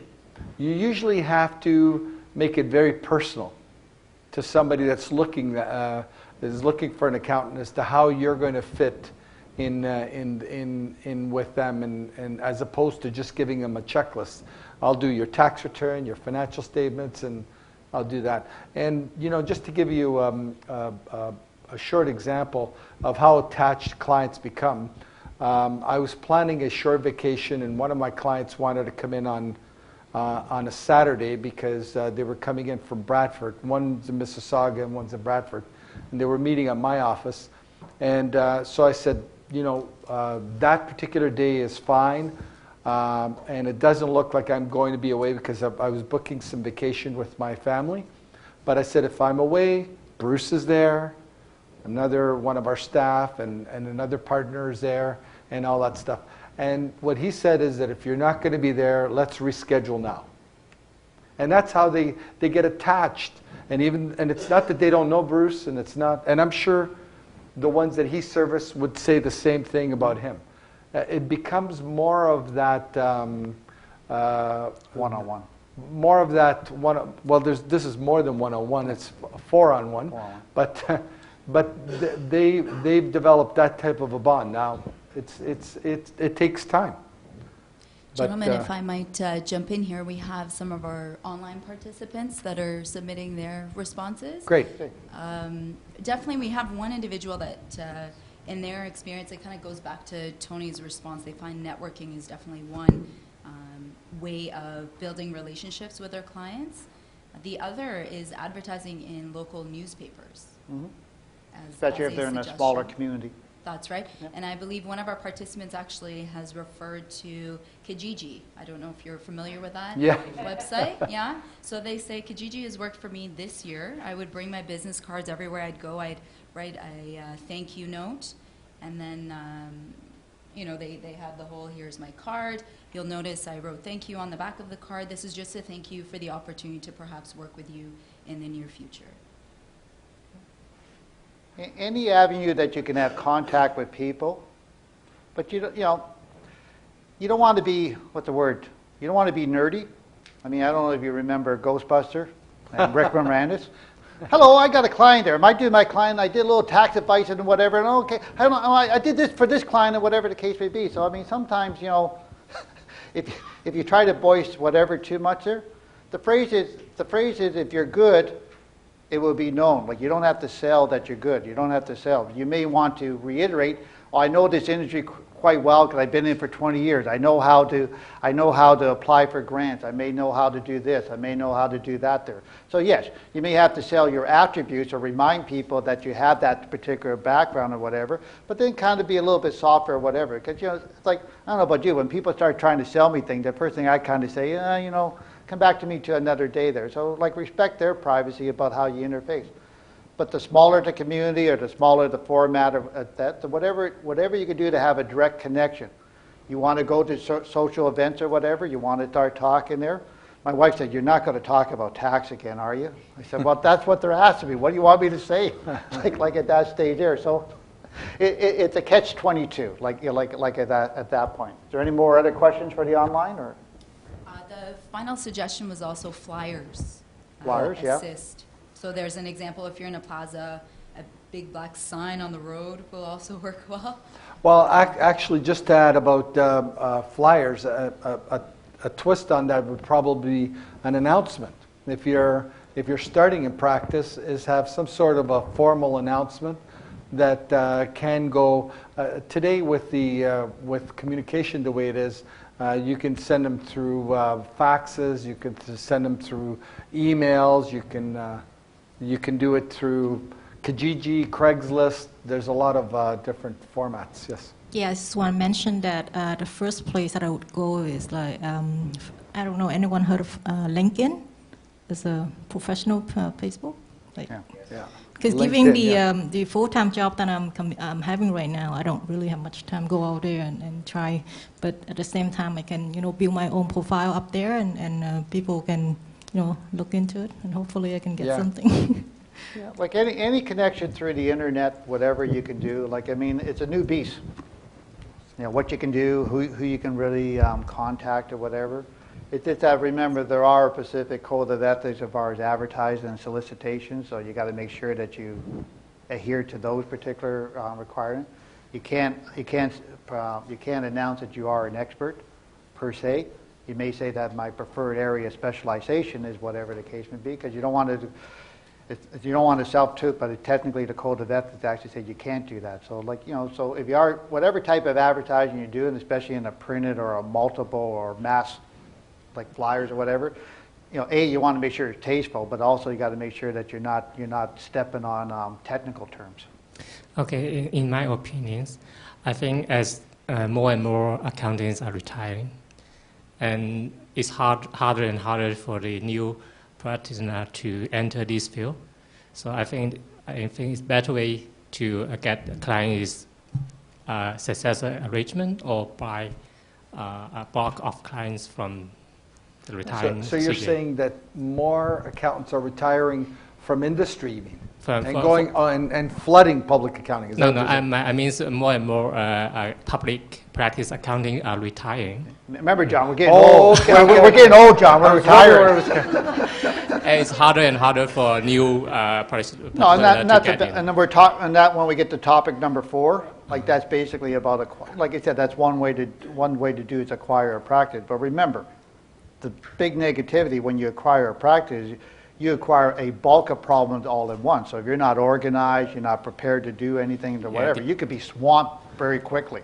Yeah, it depends on how well they. Yes, and how good are your clients? What are you going to pay for them? So again, we'll talk a little bit later in the afternoon on that issue. Yeah. Okay, thank you. Anybody else? I was going to say design a website. Absolutely. Yep. And include in that website a blog. If you are, if you think you're an expert on something, now you have this blog that you can talk about what you're doing and the skills you have, and you can attract people to your website by using tools such as Google AdWords to try to lure people. And with Google AdWords, you can target certain markets because obviously you're in a geographic area, so you can do things like that. Sounds great. And one of the things, I just finished reading a marketing book, which was just a general marketing book on starting your own business. It could be any business, but one of the things they talked about was the 30-second introduction, which is basically you design a 30-second introduction that when I walk up to you in a social networking social networking environment. Basically, I shake hands and I say, "Good afternoon. My name is Grant McGuire, and this is what I do." And it's sort of broken down into parts as to what you want to say in that 30-second. But basically, what you're trying to do, you're not trying to be too formal, but you're just trying to get out your point that I'm Grant McGuire. This is what I do. This is my experience, and let's get together or something like that. But you're not really. It's not really a hard sell type of thing because from this 30-second introduction, you will either get okay, well, how's the Jays doing? Right. Or you're going to get feedback, and from that feedback is going to determine whether you actually hand this guy a business card, or you just talk about the Jays for a little bit. Yeah, don't be too pushy. Know when to bail out. Absolutely. Like all that. No, like I said, they're all valid points there. But like I said earlier, with the internet, yes, with the website or whatever format that you're doing, sure. That's your new form of advertising, and independent of what it costs you to develop the website, it may or may not be cheaper than doing a flyer or doing the other advertising. Those are really good. Yep. What a really good point that you brought up is the fact that the business aspect, as opposed to the accounting aspect. A lot of people over here obviously are CGAs, and they've gone through the program and they've gone through the process. And they understand numbers, they understand that. So you've tied it in with the marketing aspect of it, with being able to manage a client and land a client, and that's excellent for everybody else to take from that. The only thing I'd say about internet advertising, one of the people in our marketing area in advertising, it did say to me in a conversation that if you don't have a website, I'm not going to bother doing any business with any business that doesn't have one, because his thought was nobody uses the phone book anymore. They go to the internet. If you don't have a business, Yellow Pages are going to be really upset Really If upset you don't, with that if you don't comment. have a website, you're probably not a business. You're a dinosaur. That's Yeah. the whole idea. You got to get modern.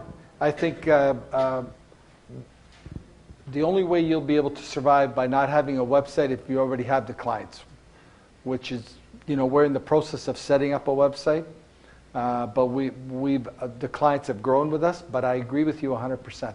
It's something that, it's very, very important today. So even if you're starting out, there's kits that you can get. You can set up your website so that it makes it a lot more formal in terms of who you are.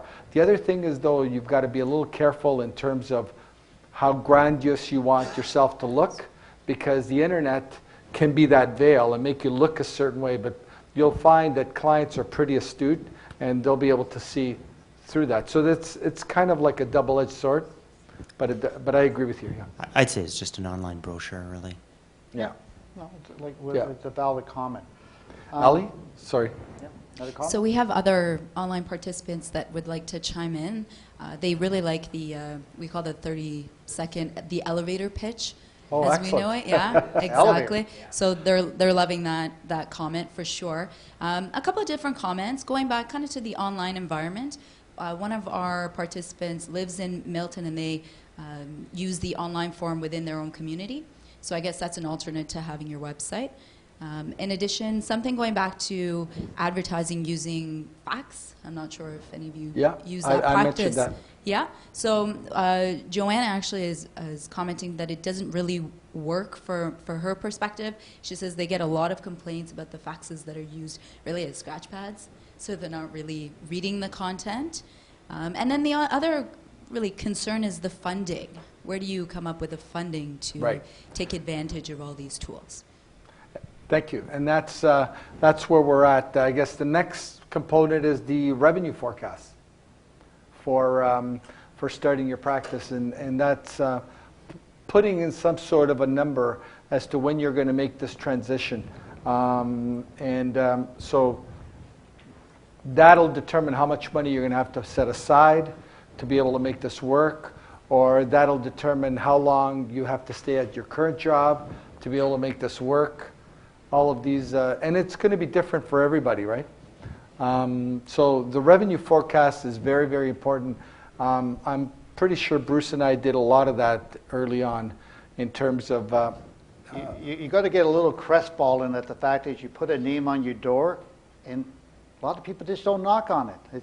It's very disheartening, like as far as that goes there. So once you establish that you're going to open up a practice there, the flow of clients, especially normally at the beginning, unless you buy into a practice, but there are good points and bad values to it. It's a trickle effect. And as I mentioned earlier, it's like a pyramid. Like I said, you do good work for one person, they usually refer. I remember I came in, I did a tax return, and they had a problem with it, and I did a correction on it. Just doing it from my own tenacity of doing a correction, and they were very impressed by it. Didn't really charge the person that much. Really wasn't looking for that much. Just wanted to address the issue. Next thing I know, that particular client referred me to 20 other people. Not that I asked for it.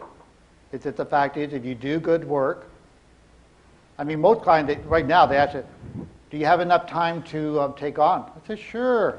Because remember, like I said, even if I don't, I would always say yes, because there's a little danger that once you start turning work down or saying that you're too busy, all of a sudden that little flow of water stops.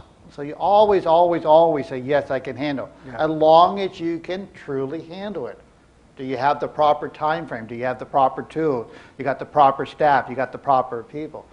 The worst problem you're going to have right now is you're going to have to be big boys and big girls and say, no, I can't do it, I can't handle it. And the reason that it's going to be really hard for you right now is because you got low or no clients at all. But if you can't do it, you won't do it. Oh, go the other way. The guy down the street could do that for $300. What are you going to charge? Well, my minimum fee, regardless, based on whatever, is $900. So I say in my mind, why would you want to take on an engagement for $300? Or try to do it for $275? You're not going to survive. And you think if you're going to take that client for $275 or $300 and next year get them up to $1,300? It's not going to happen.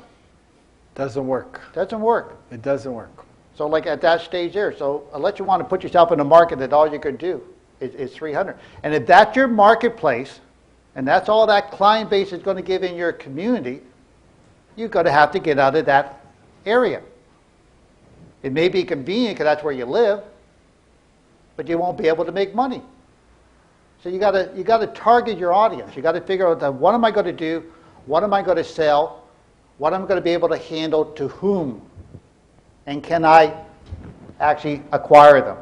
And then when I do acquire them, can I charge a reasonable fee to do whatever I'm doing or proposing to do? Not being competitive against a guy down the street, around the corner, because that doesn't work. You can do it once in a while. Oh, by the way, if you did the client for her for $300 and she happens to know him there, and he said, well, hang on there, you did it for Joanne for $300, why are you charging me $500? Then you got to get, well, you got this much more, or whatever the case may be. And don't forget, you could be brothers and sisters, like at that stage there. So you got to be true to yourself. If your fee is $1,000 and you look at that file and you say, I can get $1,000 worth of fees out of it, then that's what you quote. I think John came across one situation, remember once there, that we thought the previous accountant did it for about $3,500. He thought it was really, really fair and said he could do it for $2,200. And the girl came back and said, oh, I can get my sister-in-law to do it for $1,200. What would you like to quote? And what John said, hey, if you could get her to do it for $1,200, take it. What is she going to do? You don't really you don't really want to put yourself in the position to have to address all of the comments that are going to be thrown at you. You just have to focus it back to what it is that you're going to be doing, and because it's difficult for you to compare to what somebody else is doing and somebody else's qualifications and what they're capable of doing, and you can easily get drawn in. Are they designated? What does she do? And is she, this. So you don't really want to enter that realm at all. You just want to be able to say, well, obviously, if it doesn't work out for you, you want to come back. This is what my fee is. Try not to burn any bridges. Try not to burn, the road, and keep going down that path. We got a little bit sidetracked here because every time we talk about fees, Bruce gets a little excited. So we want to bring it back, and we're really talking about you being able to establish what your forecast is in terms of making that choice and that decision. Are you in practice? This whole checklist here goes through that. The revenue forecast, the staff, office cost, office resources. And don't forget, in your handout, it goes into greater detail. Yeah. So all of those things, it's something that you've got to be able to establish. And hopefully, if it doesn't work, you'll always be marketable and be able to find another job, but it can be costly. And so I think you want to give yourself the best possible opportunities to succeed at that. So find the right time. I know for me, it happened February of 1982. I just couldn't go to a full-time job and continue to do the clients that I had at the same time. So on that date, I said, that's it. I was the general manager and controller of a company, and prepared my own record of employment, walked into the president's office, and said, I'm leaving, so he thought I was just leaving because I was upset, and he said, take 2 weeks off, but come back. And I said, no, I'm leaving, and I want to give this a shot. And so at least what happened is the amount of clients that I had took me through tax season, and I had a little bit of money saved up, and it took me through the next year, and as they say, the rest is history. But that was, I'm pretty cautious, and I gave myself. I was also pretty young at the time. I think I was 27. So it's a long time ago, and it was a lot to give up a good job and to go through all that. But I'm giving you that as an example that that's what you have to do in terms of, I was married and I had a child at the time as well. So It's so it's not that I was living at home with my parents and I didn't really have a lot of cost. I had a mortgage. I had all of those things. So you've got to decide what works for you in terms of making that transition to be able to give it your best opportunity to succeed. And now I do believe we're going to take a little break. Okay. Okay. So how about we reconvene about 8:02? So like a 10-minute break. I do believe there's coffee and whatever is directly out. And for people online, you can go get yourself a drink.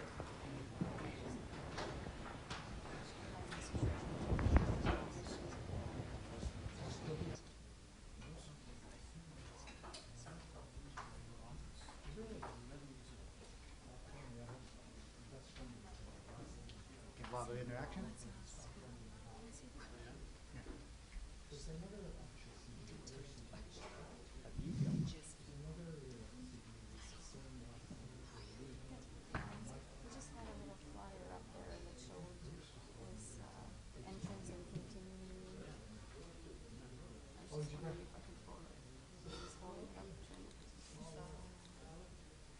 I'm just not sure about my timing. I don't know when I should be doing what.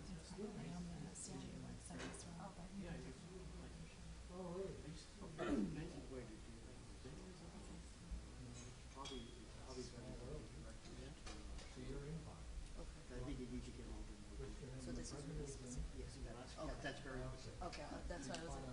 Thank you. Just say at this time there, we would appreciate that you direct your question to Mr. Rose, because, it would, you need more explanation, and that's beyond. See, then it sounds like I gotta get the opinion. And at the end of the day, not that I'm trying to shirk it, but the fact, it's an issue as far as the association's concerned. And they may have to ask more specific questions too. You see what I'm trying to say? Definitely. Thank you. Yep. Yeah, that's what I tried to explain before, when you start getting very specific, then yeah, at a break, no, but at a break time, I would solicit it. So you see, that's not of interest to the whole clientele, like to the whole audience, so that's why you got different. But if the direct issue is for the benefit of the whole class, then you do that, like as far as that goes there. So, but that one there, I think we would just redirect this road. Sure, thank you. So just tell them that. No, because you know why? Because you may have to ask a couple more questions. Yeah. To ask No, for more that's fine. No, for more detail. Yeah. For anybody to give you anything. But in a situation where Ellie or myself are not sure what the fine line is, and we repeat that question to you, you're in every position to say, let's take this offline, Ms. Roche, get back No, to you. and that takes the pressure off of you too. Yeah, exactly, because, honestly, depending on who's managing the computer, they may not be able to make that call. Agreed. So you can make that call. Agreed, that's what I said.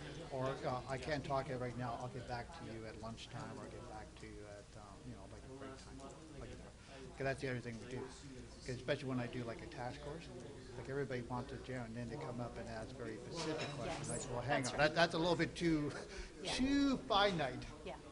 Like as far as that goes there, and they're also like asking for free advice. I said, well, hang on there.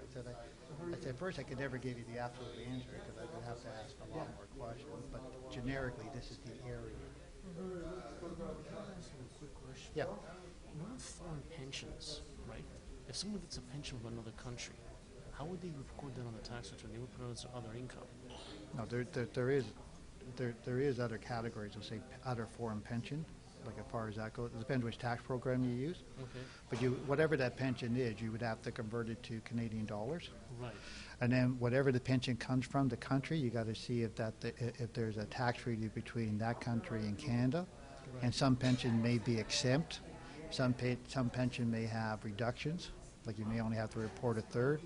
If it's a war pension or whatever the case may be, then a lot of them are exempt from, they're part of your net income, but they become a deduction derived at taxable income. Right. Okay? Because I think a lot of this issue comes with Italian pensions. A lot Yep. of Italian Canadians get pensions from Italy. Right. My mother being one of them.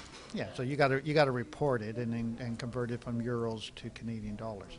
Okay. But then what is the pension? If it's a company pension, it's reportable. Oh, yeah. However, I do believe if you're under $21,000 or $20,000 of Canadian income without the pension, that pension may be exempt. But they always challenge it. You always have to go back and review it. So it's never as straightforward just simply filling in the tax return.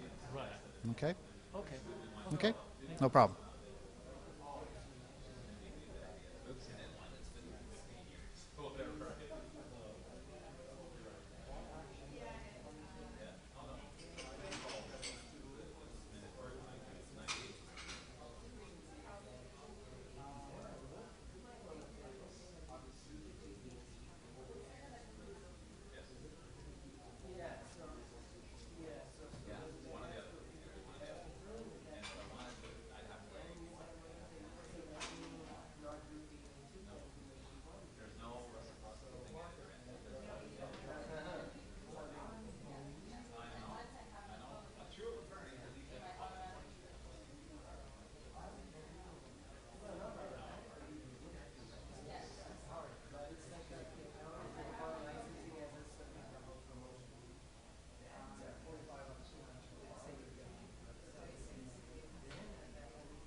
it's a review. It's not an audit. But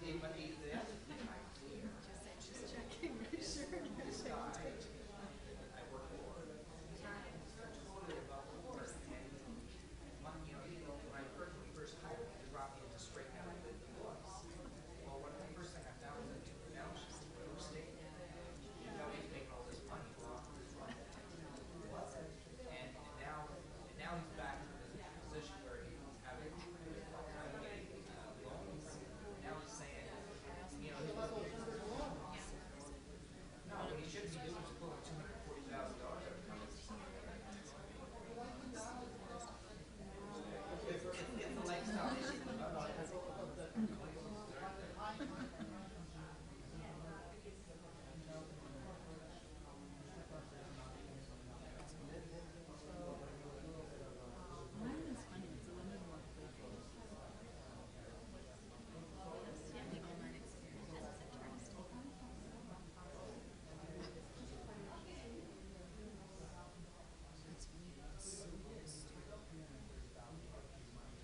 So what do you mean?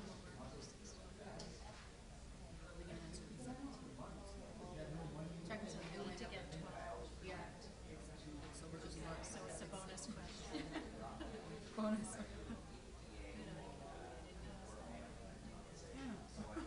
So yeah, I would just I would just sort of consider 17 questions. Step one to go tomorrow.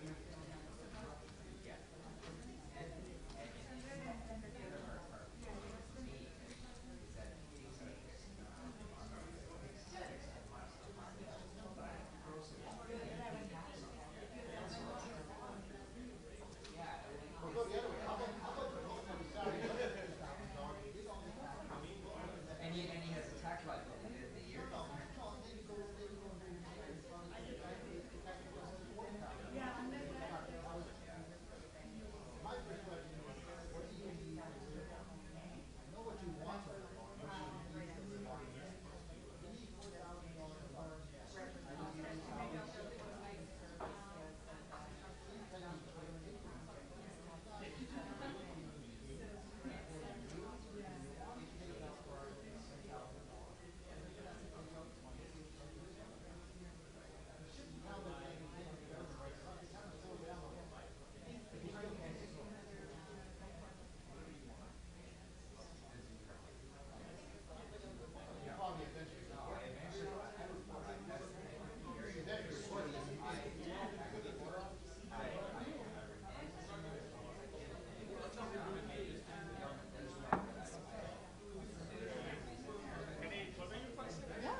Seminar in October.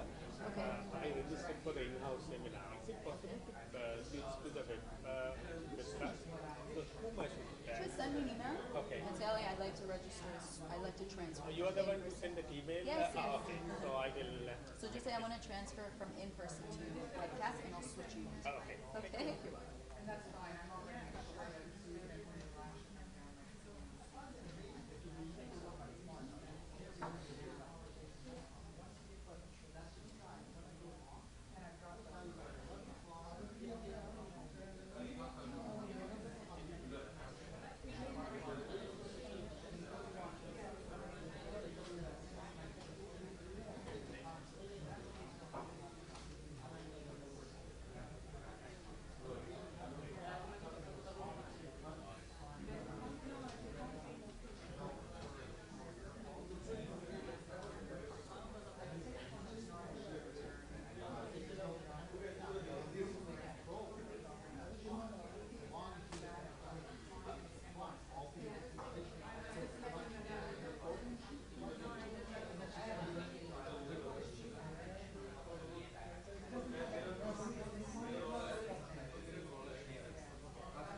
Okay, we'll reconvene.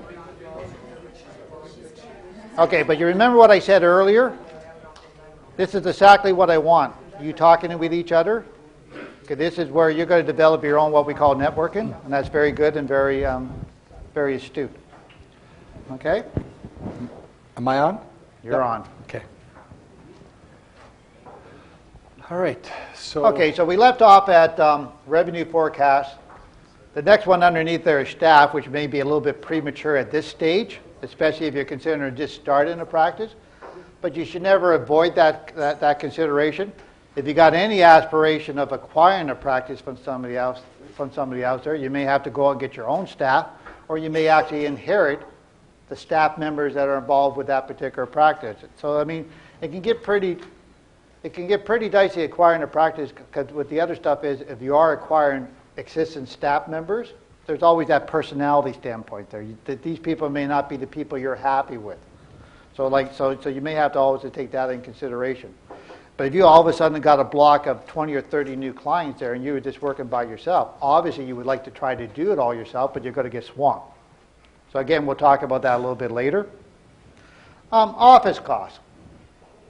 If you go back and make your decision, your decision where you're going to be a sole practitioner, you're going to be associated with another accountant, or you have some type of affiliation, or you go do in a formal format that you actually are going to be partners per se, like at that stage there, or you can operate yourself within a professional corporation, like as far as that goes there. But remember that the services that you are providing are still exposed for legal issues.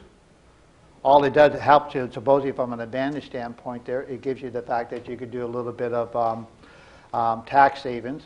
But my attitude towards the reverse of that, if you made $100,000, the only way you're going to be taxed at the low rate is that you got to leave the money in that corporation. So if your intention, like I always tell any other clients, if you've got intention to take all that money out there, then you may want to consider whether or not it is worthwhile to have or have not like a corporation set up there. But that's more of a personal preference standpoint. Office costs. Well, when you look at office costs, there's what do I need to operate with? But again, we go back to the forecast. If you anticipate that within 2 years you're going to have a certain amount of clientele, then obviously when you're first thing to, like I only want an office no more than 600 square feet. I can put up my desk, put up a couple of client chairs or whatever the case may be, but then you got no storage space. You got no facilitation to have extra staff. You go the other way and have like 3 or 4 offices and a reception area, so now you're incurring all those extra costs with no revenues coming in. If you operate out of your house, as we said earlier, at the very least, make sure that you have, hopefully, like maybe potentially a separate entrance. Make sure that whatever office you're going to be operating, it will look or get the feel of an office standpoint. If you are going to operate out of home, make sure that you do want to wake up at 8 o'clock and you will dress yourself and shave and whatever, because you don't know who will come in there. Or, like we've done with a lot of other people there, we've got into the fact that I only see clients on Monday, Wednesday, and Friday. I tell all my clients I'm not in the office, or I'm not home on Tuesday, Thursday. But as I said before, the danger with that is clients always feel like, hey, I'm in the area, I was going to drop in anyhow, and they forget that it's a Tuesday. So they go knocking on your door, you're there, what are you going to say? Go away and come back tomorrow?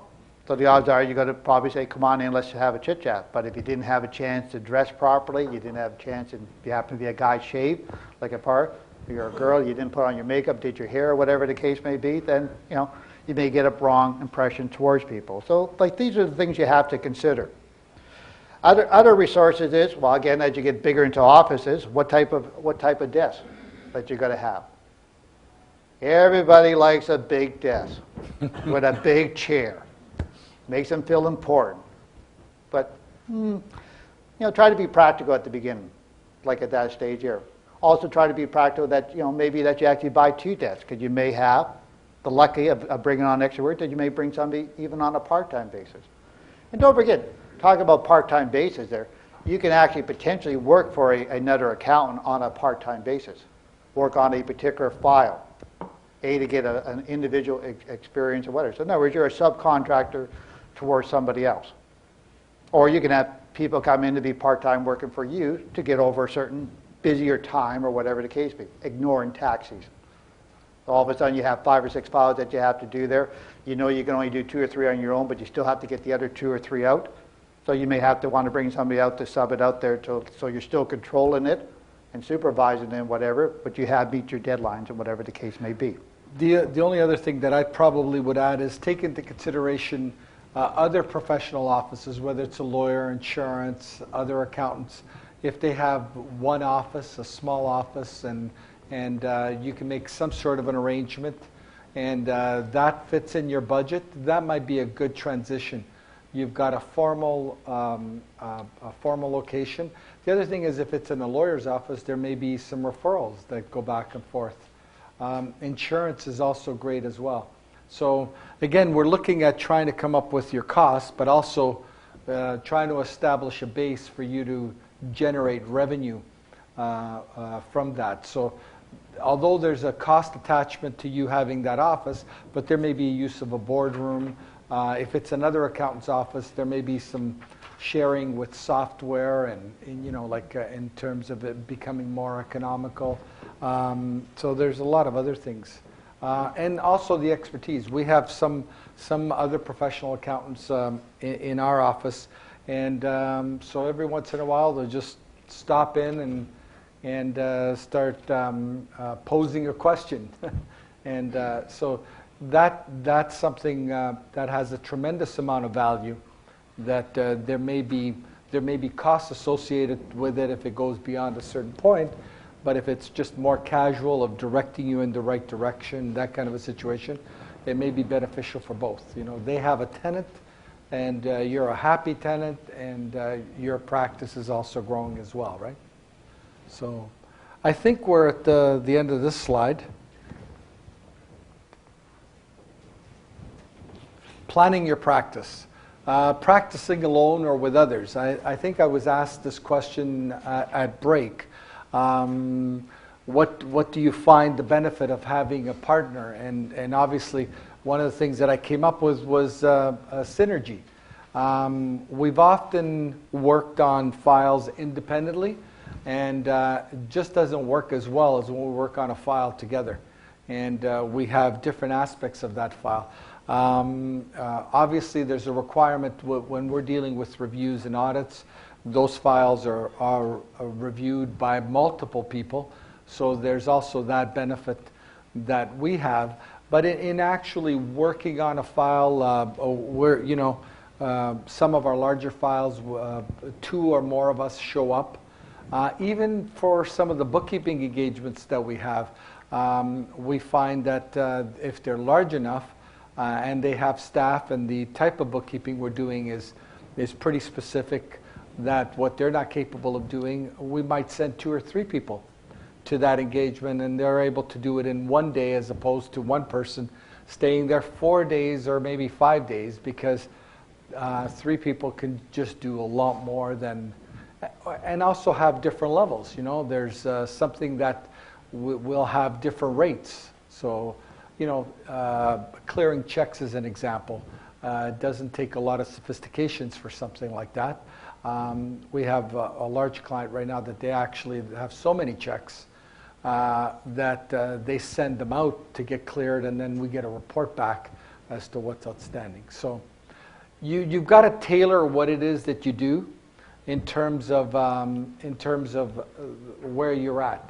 So as I said before, there's that synergy level that you're going to have from having a partner. What services to provide? We've spent a lot of time on talking about the types of service. We keep going about compilations, reviews, and audits all the time. But I think what I got from the room is people feeling that, you know, if I'm consulting and I'm doing this, you know, is that public practice? And I would actually pose a question. Why wouldn't you want to be in public practice?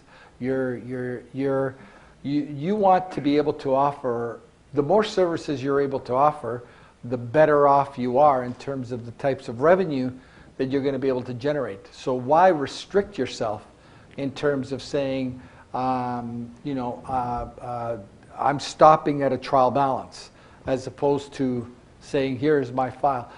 I remember, we don't have this engagement today, but I remember having actually three brokerage firms come together and become a larger insurance brokerage firm.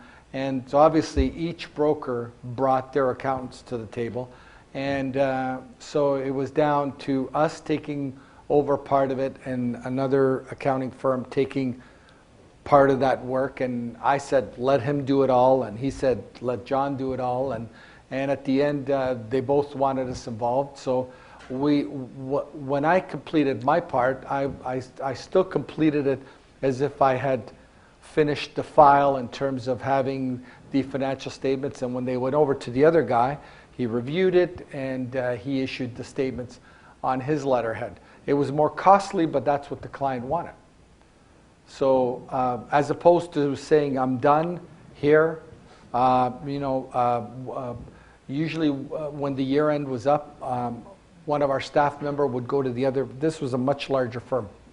They would go there, pick up the working paper files, bring it back to our office, would work through it, but I would still do it in a format with financial statements when it went back to that firm. So basically, other than that firm meeting with the client, deciding whether there was a bonus, there wasn't a bonus, and completing the tax liability, there was really nothing else that he needed to do, but that's what the client wanted. So you give the client what the client wants. So, so which client, at what price? It's your floor. Go for it. I'm a firm believer that you bill what you can get. So that's why he always throws it back to me. But who has the smallest receivables also? Like at that stage there. Like I said, think about it from a logic standpoint. I mean, when you're going to bill for whatever services, also bill for every services that came about. Not to the point that somebody phones you for 5 minutes, you send out a bill because you talked to me for 10 minutes. That's where you get a little bit, nitpicky about the stuff there, so you may want to send out a bill per quarter. But obviously, if you're doing monthly bookkeeping, then you should send out a bill for doing that monthly. Now, you can wait till 2 or 3 months go by. The danger is when you wait to the year end and say, okay, here's all my monthly bookkeeping, here's all my payroll costs, here's for doing the workers' compensation, here's for doing all the like the T4s, the format. All of a sudden, even though at the end of the day the guy paid exactly what he would have paid the year before, anybody sees a larger bill, the first reaction they have is, my God, I'm paying you $8,000. So then you get into a conversation right off the bat about what your fees are. Meanwhile, if you would have billed the separate bookkeeping, you would have billed the separate payroll, you would have billed all the other format there, it still adds up to $8,000, but it's also a presentation standpoint. The other stuff is when you do your billing, you got to be quite specific. Do not just simply put down for services rendered, blah, blah, blah, $8,000. Because as soon as they go to another account, the guy says, I could have done that for $2,000. Well, yes, doing in theory, the year-end work, the financial statements and the corporate return. The other $6,000 are for other fees. The other stuff is, if you're going to do 2 or 3 years worth of work that you have to do because the client has to be behind there, to save yourself and probably make sure you get paid, bill per every year. My attitude is the fact is you got 3 years to do. Okay, let's work on year 1, see where it goes. Work out a bill, give it to the client. Once you pay me, we'll start working on year number 2. Get the same rationalization. Even though the person still requires 3 years to be done, the fact that they see $3,000 times 3, $9,000, all of a sudden you become their biggest accounts payable, and you become an issue, even though the work is still required. Hang on, we got the mic. The mic. Right.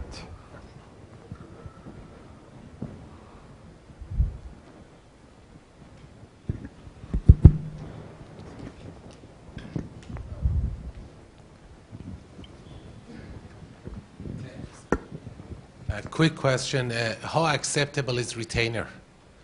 Can you, I mean, we have our auditors that, as soon as they start the engagement, first week that the guys are in doing some work, they send us a 15 grand retainer. I guess and we pay that, then at the end of everything is completed, we got our financials, we get the final bill. You pay that, what, to the year-end auditors? Yes. They ask for a retainer still? Yeah, and we've been doing with them like 5 years probably. They love you. They do.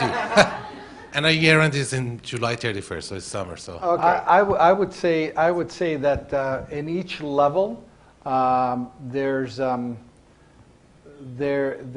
different etiquette or different things. You have to be able to assess somebody that you're dealing with in terms of how much time and effort are you going to have to put into this, and whether or not you're exposing yourself to a larger loss. It's a bit of a give and take. We've worked with retainers, probably not as often as you might think, but usually when we work with retainers, there's either we feel the business is new to the firm, they're not doing well, and we're concerned about whether we're going to be able to get paid. So we'll institute that. But clients that we've had for many years, there's none of that. What we do, and to elaborate on what Bruce said, it's very, very important for the clients to know what they're paying for.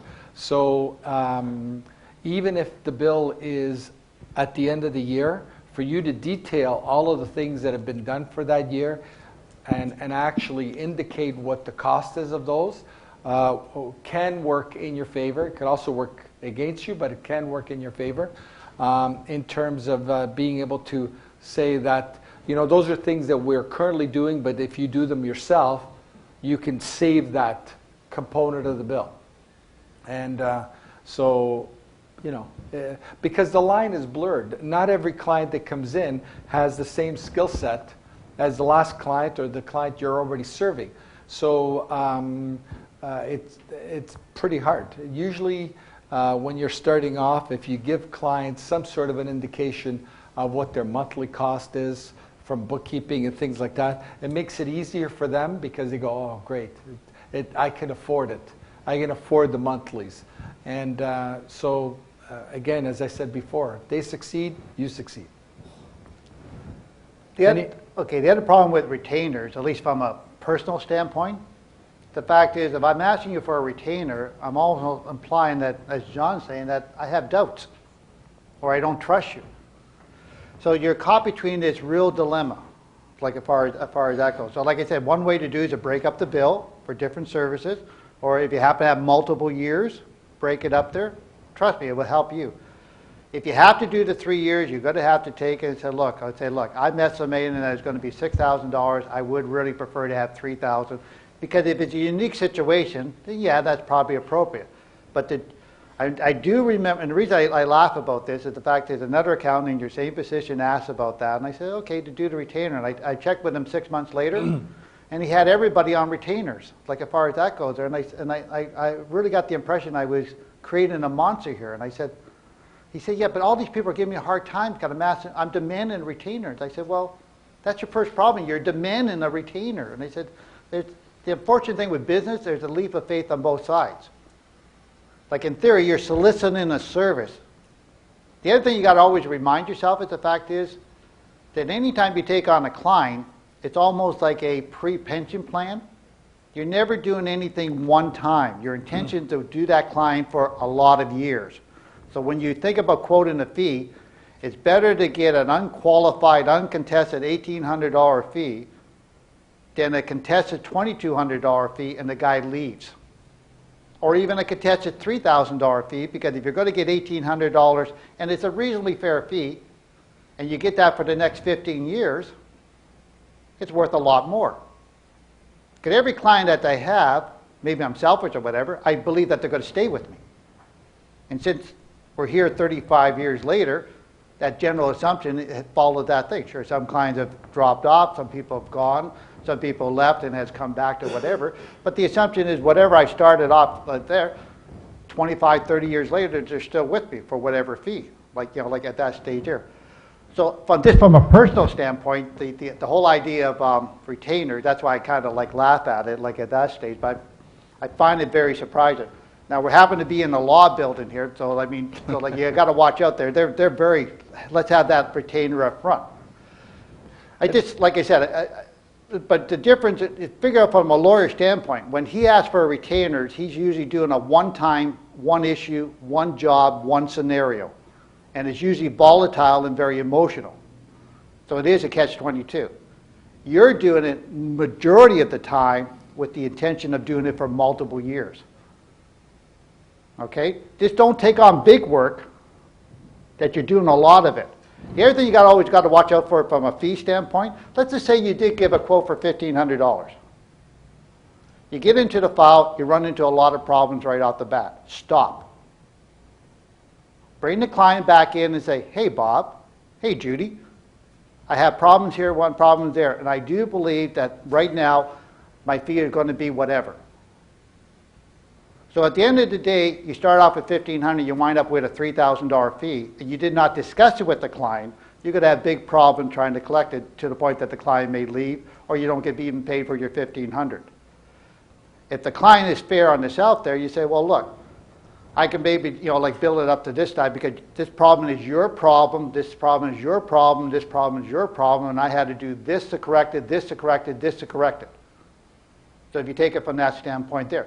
Now, if you take a file when you first start off with, and this is what I tell everybody at the beginning, when you do your file, if you believe it's going to be done in 10 hours or 15 hours or 20 hours, do that file in the 10 hours, 15 hours, or 20 hours. So when you did quote your fee, it's fair. The problem is when you first start off there, who cares if you spend a whole week on it? You had nothing else to do anyhow. So the danger is you spend on that first file 50 hours. So you only made 20 bucks an hour. If you believe that you should have done it in 20 hours. Now, if it's a learning process, just as you tell your staff, first one's 50 hours, next time's 40 hours, next is 30 hours that I work that I get to the 20 hours, and that's fine. So you can't bill clients for your inefficiencies. You can, but they're not going to continually pay for your fees. They're going to say, why am I paying you $3,000 when I know this should be about $1,500? Because it's your inefficiency or your training standpoint. So you see the subtle difference? The difference is there's problems because the client has created a problem. They missed this. They had missing data, whatever. It's created a lot more time for you to assimilate that data or to try to create it or whatever the case may be. So that's where you got to stop and say, hey, my attitude is say, look, if it's within 5 or 10%, I'm not going to call you. So if I bill you $1,600 or if I bill you $1,400, I'm not going to bother you with it. I'll probably just stick with the $1,500. Don't worry about the extra $100. But once you're beyond that 5 or 10% there, stop and get back to the client there. The client will probably appreciate it, but everybody's always worried about it. Look, you do the work, you put down, this is your fee. Guess what it is? It's on a piece of paper. Until somebody writes you a check and the check clears, right? Just because they write you a check doesn't mean anything. They forgot to sign it. Like I say, they have no money in the bank account. So like I said, you're completed a service until you get paid. Paid it, money cleared. So like at that stage there. So they talk about discussion, working down or whatever. You got to be true to yourself about if I'm worth $125 an hour and I did work on that file for 8 hours, like as far as that goes there, my bill would be $1,200. Clients are always going to challenge you. How about we do this for $1,000? Well, how about we do this for $800? How about you just pay me $1,200? You got to be like. Remember, I told you earlier. You got to stick to your guns. Don't forget the people you're dealing with. In most cases, are entrepreneurs, and they're succeeding at what they do. And I had one client that I've had for 2 or 3 years now, and the last year and that we did. He says, John, is your bill going to go up every year?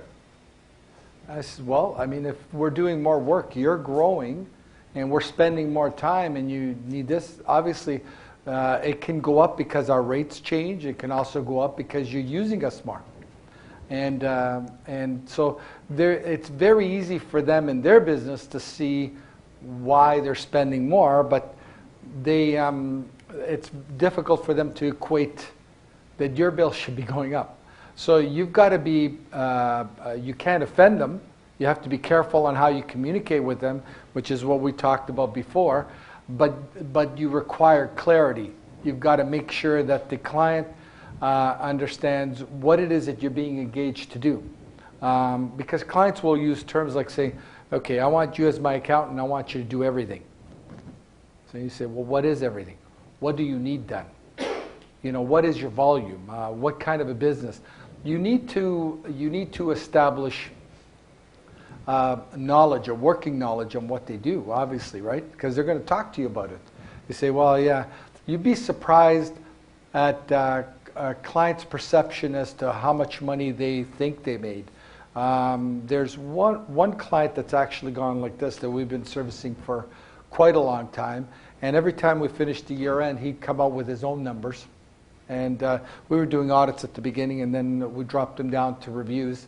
And he's back up to doing really well again now. But he would come up with his numbers, and he would know how much revenue is going into the next, how much of a profit would go into the next year, and how much was in the current year, and all based on where his orders were at, all based on his orders being completed. And he was doing a sizable amount, and he really didn't have true accounting staff. He had probably, I would say, a glorified bookkeeper at the time that had grown with him from when he started doing the business, and he was doing that all on his own. So you need to do your work, because you'll be surprised. They know more about where their business is at than you think. And if you throw everything back at them, you won't appear to have much knowledge or much expertise if all you're talking about is calculating just what the tax is, or that kind of a situation. Yeah. So basically, to continue on with the planning your practice, the last part is how much will you earn, and obviously. The better you're at effectively executing the work, the better you're at making sure that the client understands where the fees are going to come from, and managing your costs, you're going to make more money. It's pretty simple, right? Yeah. Remember, you're a service industry. The only thing you can charge for is your time, and the only thing you can give away is your time. As I said, the client may look at it and say, you gave me 10 pieces of paper, I charged $1,000. We go through that little debate there. So you got to be, like I said, when we talk about doing your files, you got to be more critical about how you utilize your time, like at that stage there. If you start growing there, I mean, the general rule of thumb is usually a third, a third, a third. If you got staff there, like as far as that goes there, that costs you a third, costs you probably a third to run the practice. So in theory, you should make a third. Obviously, the smaller the numbers, you can do better, or the larger the number, you can actually do worse, because you can get into the point that you're overstaffed and you're spending too much time on administration or whatever. So like I said, there's not an absolute pure formula towards that. What you can earn is obviously how much you can take in there. But remember, you can always grow. You can always hire more staff. You can always get yourself associated. You can actually become a partner with. But don't forget, before you ever decide to become a partner and associated with, yes, there's always values of about 4 people getting together, and everything used to cost, for argument's sake, they're $10,000, so now it costs everybody $2,500. Simple math. But really what you want when you join with 1 or 2 or 3 or 4 other people, you want synergy. If 2 things are get together, A, I do it in less time, so I make more money, or B, if I do it together, I can do better fees. But always remember the analogy of the fact is that you got this nice brand new Ferrari, you put it all together, it's all nice and shiny and whatever the case may be, and then you turn on the engine, and all of a sudden it doesn't go anywhere. Why? They forgot to tie the nuts on the wheels. So you got to make sure that when you start bringing other people together, that the components are A, working together, and the engine can run. Or you don't want to be an airplane that's front end loaded. It's going to have a little hard time to get off the ground. You got too many chiefs and not enough Indians, it's not going to work out. And as soon as you get 1 person, 2 person, 3 person, you got those other little components called personalities. So as you interject more components as far as that, then you get the legit. It's always these two guys agreeing against that one guy. It's always those two guys doing the other, or those three guys are against the other four. So like it doesn't work. John and I have been together for a long time there. I probably had about two what we consider potential arguments, like at that stage there. But we're big boys and we kind of slap each other and move on towards it. But the main thing is the fact is that there's first a trust factor, and the second issue is the fact is that we know each other, we rely on each other, and as soon as Bruce, I need help, even though I'm super busy, I help him, and vice versa. If John happens to get sick, the other advantage of having a partnership is that he doesn't have to worry about that, oh, everything's going to fall apart there, like they all tend to. Yes, as John said, look, I'm going to go on holiday. The client really prefers to talk to him. All we do as a client service is we offer, he said, if you really have to get it done now, but John's already been committed because he's got to go away with his wife and his family or whatever, I'm more than happy to come in and help you out there. And if the client's not that urgent, then you know what, fine, go on your holidays and come back. You know, like as far as that, in your case, in that analogy. Sometimes the client drops in unannounced, and I have to be on an out-of-town a client. John's been entertaining them many times. Or like if John goes out, like as far as that, like he goes out to do a practice review, client shows up there, can I help you? Like as far as that. And people appreciate that because then they said, gee, I'm not going to avoid. I'm not doing the other thing. Because they know 9 to 5, they can either call or show up, and somebody will at least talk to them or entertain them or say, you know what, John will be back tomorrow, or Bruce will be back tomorrow, like as far as that goes there. As opposed to dead air or nothing happening. Or having a door that's closed because you're not there and you're away and they just didn't call. It just happened to drop by. Well, so there's a lot of issues. I got one client there on the talking about a door closed. Guy shows up on a Sunday morning at 9 o'clock there, the door was closed. So I said, Bob, what happened to you last year? Well, I came by, the door was closed. I assumed you were out of business.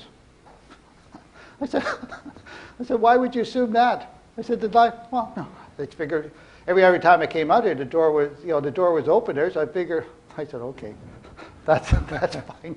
So it's really funny. Like when we moved our office, like from one location to the other, it was the same attitude. I went back there, you weren't there, but I sent you out a notice that we moved from point A to point B. When did that happen? 3 years ago? Okay, we're going back to getting new clients. Like, we talked about that a little bit earlier, but again, inside, they do. Whatever industry you came out of, whatever contacts you have, whatever family members you have, whatever other business associates that you have, take a list of them. Is there anybody that they said, like a lot of people, the reason that they go into public practice, and John can probably do it more so, could you help me with this? Could you help me with this? So normally most people started on a part-time basis. So they worked on one file.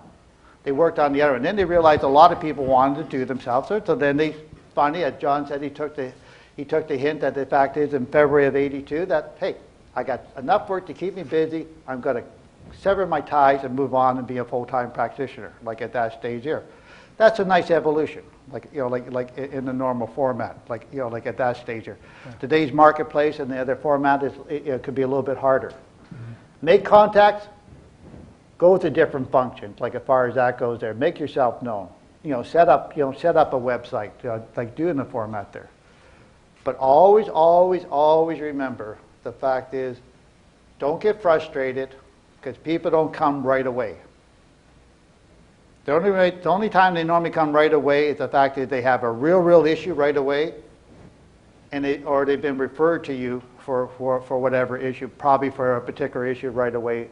Most of the time, they fine, get back to me. The guy, remember, who was that guy? I talked to that Bruce guy or whatever. So yeah, hang on, I got his card there. Let me give him a call. I would say 2/3 of the people that ever came on a new pace, that was either from a word of mouth or from a contact, was always at the minimum at least a year later, a year and a half. Yeah, absolutely. Like at that stage there. So you got to be patient. Ask for referrals. You can do it directly or indirectly. Like I gave you an example. I did a very good work on one client. He referred me to 20 others. But don't be shy to say, hey, don't forget, I'm open for business. You happen to know anybody like a part of that? Don't be shy to pass on my name. What I'd like to add in the referral end of it is a lot of people try and figure out where are my referrals going to come to. And one of the things that we did when we started off, we had practitioners' breakfast meetings. So we would network with other CGAs because this didn't exist at the time, and we would trade information as to what you would be able to get. So the referral part is what was I going to get at now? So basically that's what we did. We would go to and get referrals or get ideas from other ones. One of the things that most other CGAs at that time would say is try to get to know your local banker. And I found that the local banker really doesn't do a lot of referring. Maybe in a smaller community, it might be different, but in our community here, we're tied in with I know a lot of bankers because of all the clients that I've had, but they usually want our referrals more so than they're prepared to give out a referral. So maybe I've gotten some clients that way, but nothing significant. Insurance people are really good. Insurance people, financial planners, those types of people, because they're front line. They're actually looking to provide certain service, and once they see that there are certain things that these people need, and they understand that they can't do, and you're tied into it, there's a fairly good chance you're going to get a referral. Lawyers are very good because if they're doing incorporations, that kind of stuff, and they'll talk. Do you have an accountant? Before we actually do this incorporation, maybe you should talk to an accountant, and maybe we might be able to do something different. The share structure, all of these things. So the referrals, it's up to you to decide where do you think your referrals are going to come from. Are they family? Are they this or that? Sometimes just because somebody's related to you, they might not refer you. So you might say, well, that's my cousin. But, your cousin's not going to tell you, but you're going to find that a year has gone by and you haven't gotten any clients from your cousin. Maybe he's tied into somebody else. So don't automatically assume that I have this, I have that, because he's tied in here, he's tied in that. You have to build these relationships, and you want to be able to have that form of communication with them that's genuine, and you actually see that things will come. What is it that you're doing for this insurance agent? What is he a client? Is he able to say, my accountant will help you? That's one place that I got a lot of clients. I got usually from lawyers and from insurance people, and then from family members. Anybody that's in business in a family environment, the rest of the family look to them as somebody that has succeeded. So if they're going to do something and say, well, my brother is done really well. He's established a good business. So I'm going to ask him, what should I do? And he'll say, well, the first thing you should do is you need a good lawyer and you need a good accountant. And I've got both. And I'm going to refer you to both of them. So those are the types of things that you want to do in terms of what works for you.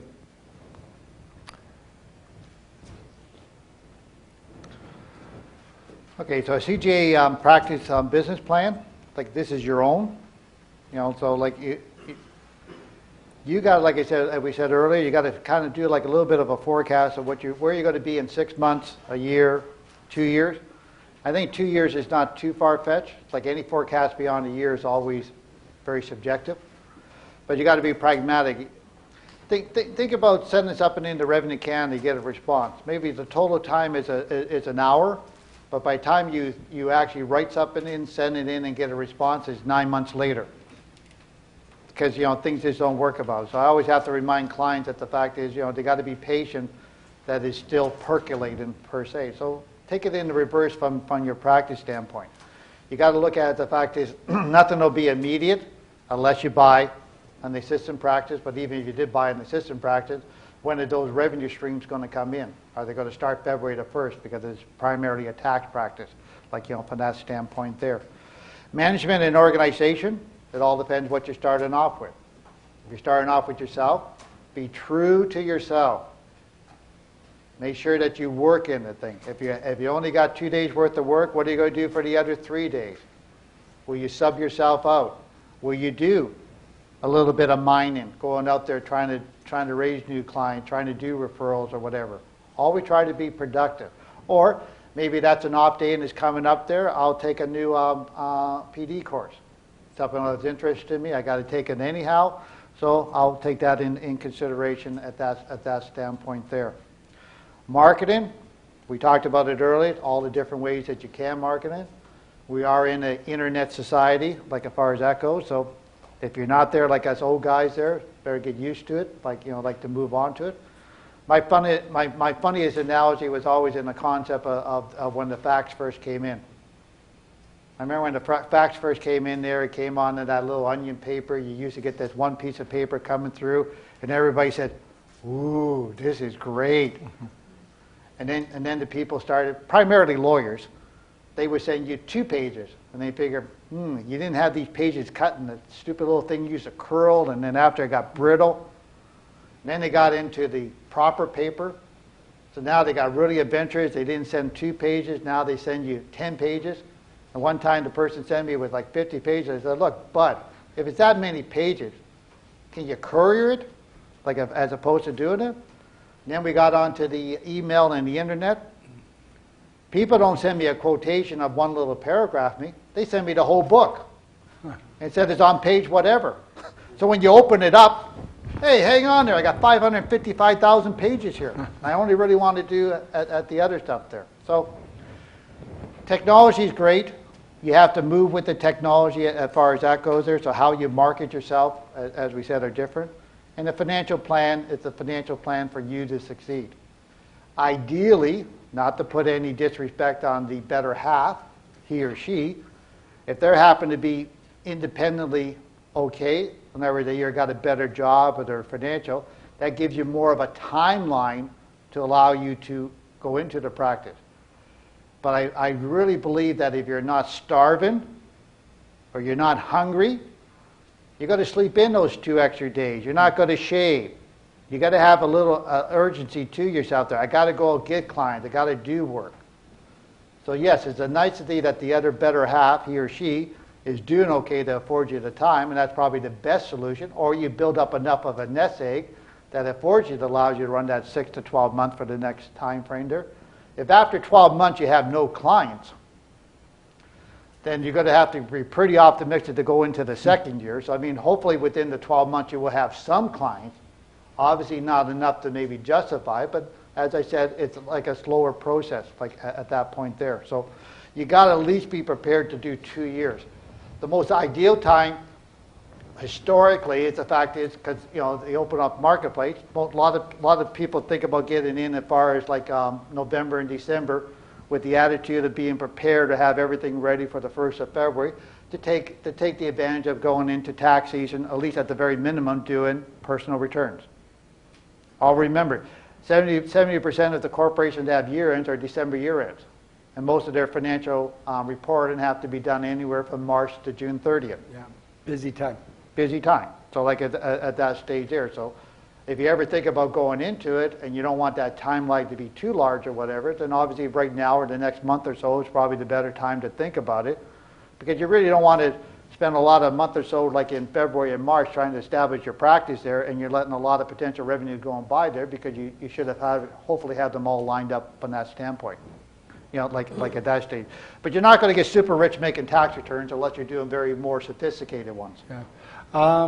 When you're looking at the business plan and the content, your numbers people, you should be able to put stuff together, put it down on paper, especially if you need a line of credit to get you through this. That's another way to make sure that you guarantee the success of your business. You've got to be able to still pay your bills while you're giving this a try and while you're doing all of that. So that's very, very important, for you to actually go through this process and put it down on paper. Okay, so the professional practice operating policies, professional engagement, managing clients' relations, fees, billings and collections, practice administration, and managing staff. Each one of those is, I don't think you need to actually sit down and write your policy. Remember the book, the booklet that you have there is really good. There's a lot of people that have worked on that. There's a lot of information there, you know, to help you and guide you through a lot of these things. But basically, for you to approach it in that manner, you know, the professional engagements. Will you be able to engage yourself in reviews and audits? Do you have a relationship with a licensee to be able to offer those services? Or is your professional engagements strictly compilations? It's something for you to be able to address. Managing clients' relations. What are your clients' needs? When does this have to be done? When is it due? You know, all of these things. Managing it is not just to be able to say, okay, I'm your accountant. Great. What are you going to do? When are you going to do it? Who's going to do it? How? All of these things. The fees, the billings, and the collections, that's all an offshoot of putting all of these things in place. Practice administration. You've got to be able to set time aside to do your fees, to do your billings. You know, allocating when you're going to be able to meet. And if you're at a point where you've got staff, as Bruce said, from January to June, you're going to be really busy. You might not need staff throughout the whole year, but you might need staff between January and June. You might definitely need staff between April 1st and April 30th. So these are all things that you've got to have to give serious consideration. And when it says about your operating policies, we're not talking about, you know, doing minutes and having formal documentations, but you've got to be able to address these things.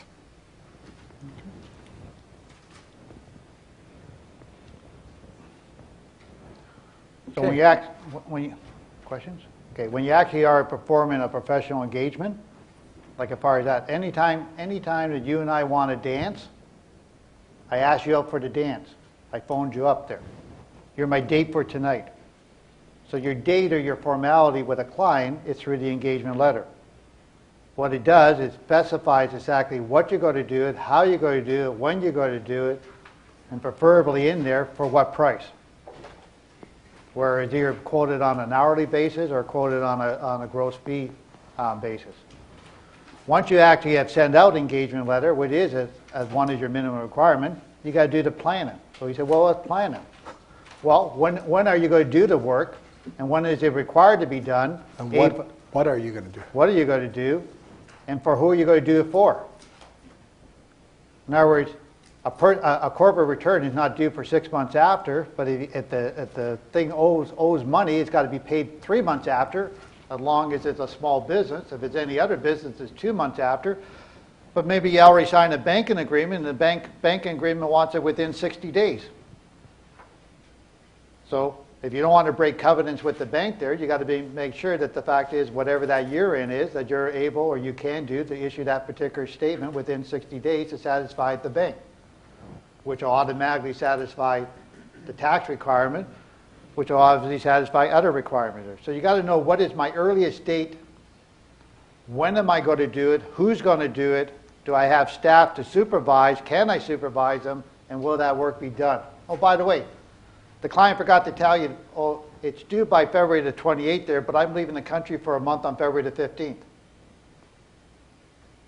So don't forget to ask the client, oh, by the way, you will be here by the end of that month. Because don't assume that they will be around when you think that you're ready there. So the plan is on multiple stages. Your documentation is what type of work and papers am I going to prepare to substantiate the work or the report that I'm going to be issuing. Your supervision. Oh, by the way, if you are the creators of it, a rule of thumb is the fact is, and to give yourself time, whatever that deadline is, try to complete it at least a day or so earlier, and then take it a day later. So in other words, in theory, you're actually looking at the file, hopefully in your own mind from the first time, to give yourself a little bit of a review to kind of figure out what you've missed or made errors. The danger that you try to do everything from start to finish and try to get out the door. We all think that we put that number in, and we all think we put that extra word in there, but that human mind is a funny little thing. And you said to the word, the amount, and then when you go look at it, it said the whatever. What happened to amount? You tell yourself there, you thought you saw the word in there, but when I looked at it, I said, John, where the hell's the word amount? He said, oh, gee, I missed it. So like I said, remember, we are human. The more that we do, we create more errors. As we pass along to other people, they create more errors, which is why you have to supervise staff. You shouldn't have to check every tick and bob and every little format or whatever. Hopefully they're well enough trained or well independent, whatever, but you still have to supervise them. You have to direct them. Why? Because people are prone to errors. Consultations. I've really got a hard issue over here, John. What do you think about this? You know, I got a hard issue over there. What do you think about this, Mario? Like as far as that goes. The client came up with this format there. How should we report it? Oh, Sharosh, I got this little issue over there. What can I do? Oh, hang on there. I don't really have that, so I'll refer you to John, like at that stage there. So, I mean, consultation can come in different ways. Or it may be a legal issue. You may have to check with a lawyer about how to, you know, you have to worry about contingencies or stuff like that. Yeah. Control, well, hopefully you know that you're going to acquire the file, somebody's going to actually summarize the file, somebody's going to work on the file, somebody's going to review the file, somebody's going to complete the file, you're going to meet with the client, make sure you do the corporate returns at the same time there. So that has to be. And as you get more clients, it becomes more pertinent. Review, as I said, give yourself a little bit of a break.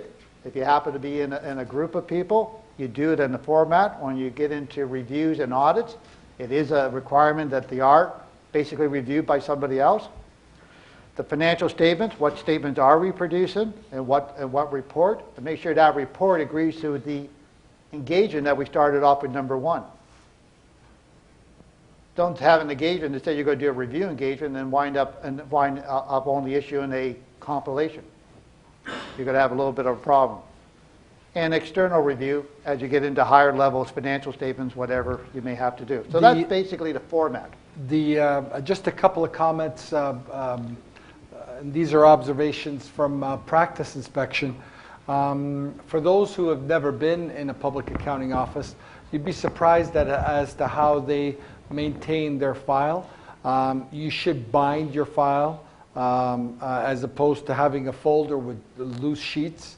There should be an index. The file should be indexed. These are all the things that we're going to go to in more detail tomorrow. But basically, what the other problems is that usually sole practitioners have this thing that they'll indicate that they've prepared it, and there's no other indication that they've reviewed it. Even though you're the only one that's doing the file, you should be reviewing your work. So if there's a section on there prepared and reviewed, you should be initialing both, right? A lot of people say, well, I did it. And well, did you review it? And that's one way of indicating that you have reviewed it. So all of these things have come out from practice inspections. So it's something that you should take into consideration when you do you've got to do a case file, right? Right? Yes. So when you do a case file, make sure you follow the format and you try to learn as much as you possibly can from that format. Is there any questions right now? We're getting close to lunch. And rather than continuing, I think it's probably a good idea to just see if we can close off the morning with some sort of a discussion. No questions? Wow. Wow. Everything is clear as mud, eh? Okay. Or that hunger pain's coming in. Okay, so how about we cut off now? Oh, hang on, you got another question external? Oh, you're pointing away. Okay, Moses is pointing away. Okay, so we'll break and we're back at 1? No, we're going to be back at, how about 12:35? Okay. Lunch is only next door, so I mean, it's up to you there, but the sooner we Okay, get... 12:35. Okay. You took it. So you staying or going? You're going to stay for lunch, aren't you? Yeah, okay. We can feed you too, okay? No. Oh, okay. Okay. Hi. Is there any particular things that you should be careful when you take clients from other provinces? Well, you got to do a takeover letter. Takeover? Yeah. So that's where you're basically asking the client. You should always be leery to why a client wants to change. Like I said, like if the other accountant's retiring or whatever, they're not providing the service. Like at that stage there. If it's fee orientated, you got to be sensitive to that little format there. If there's a conflict that the other accountant's assistant, if we're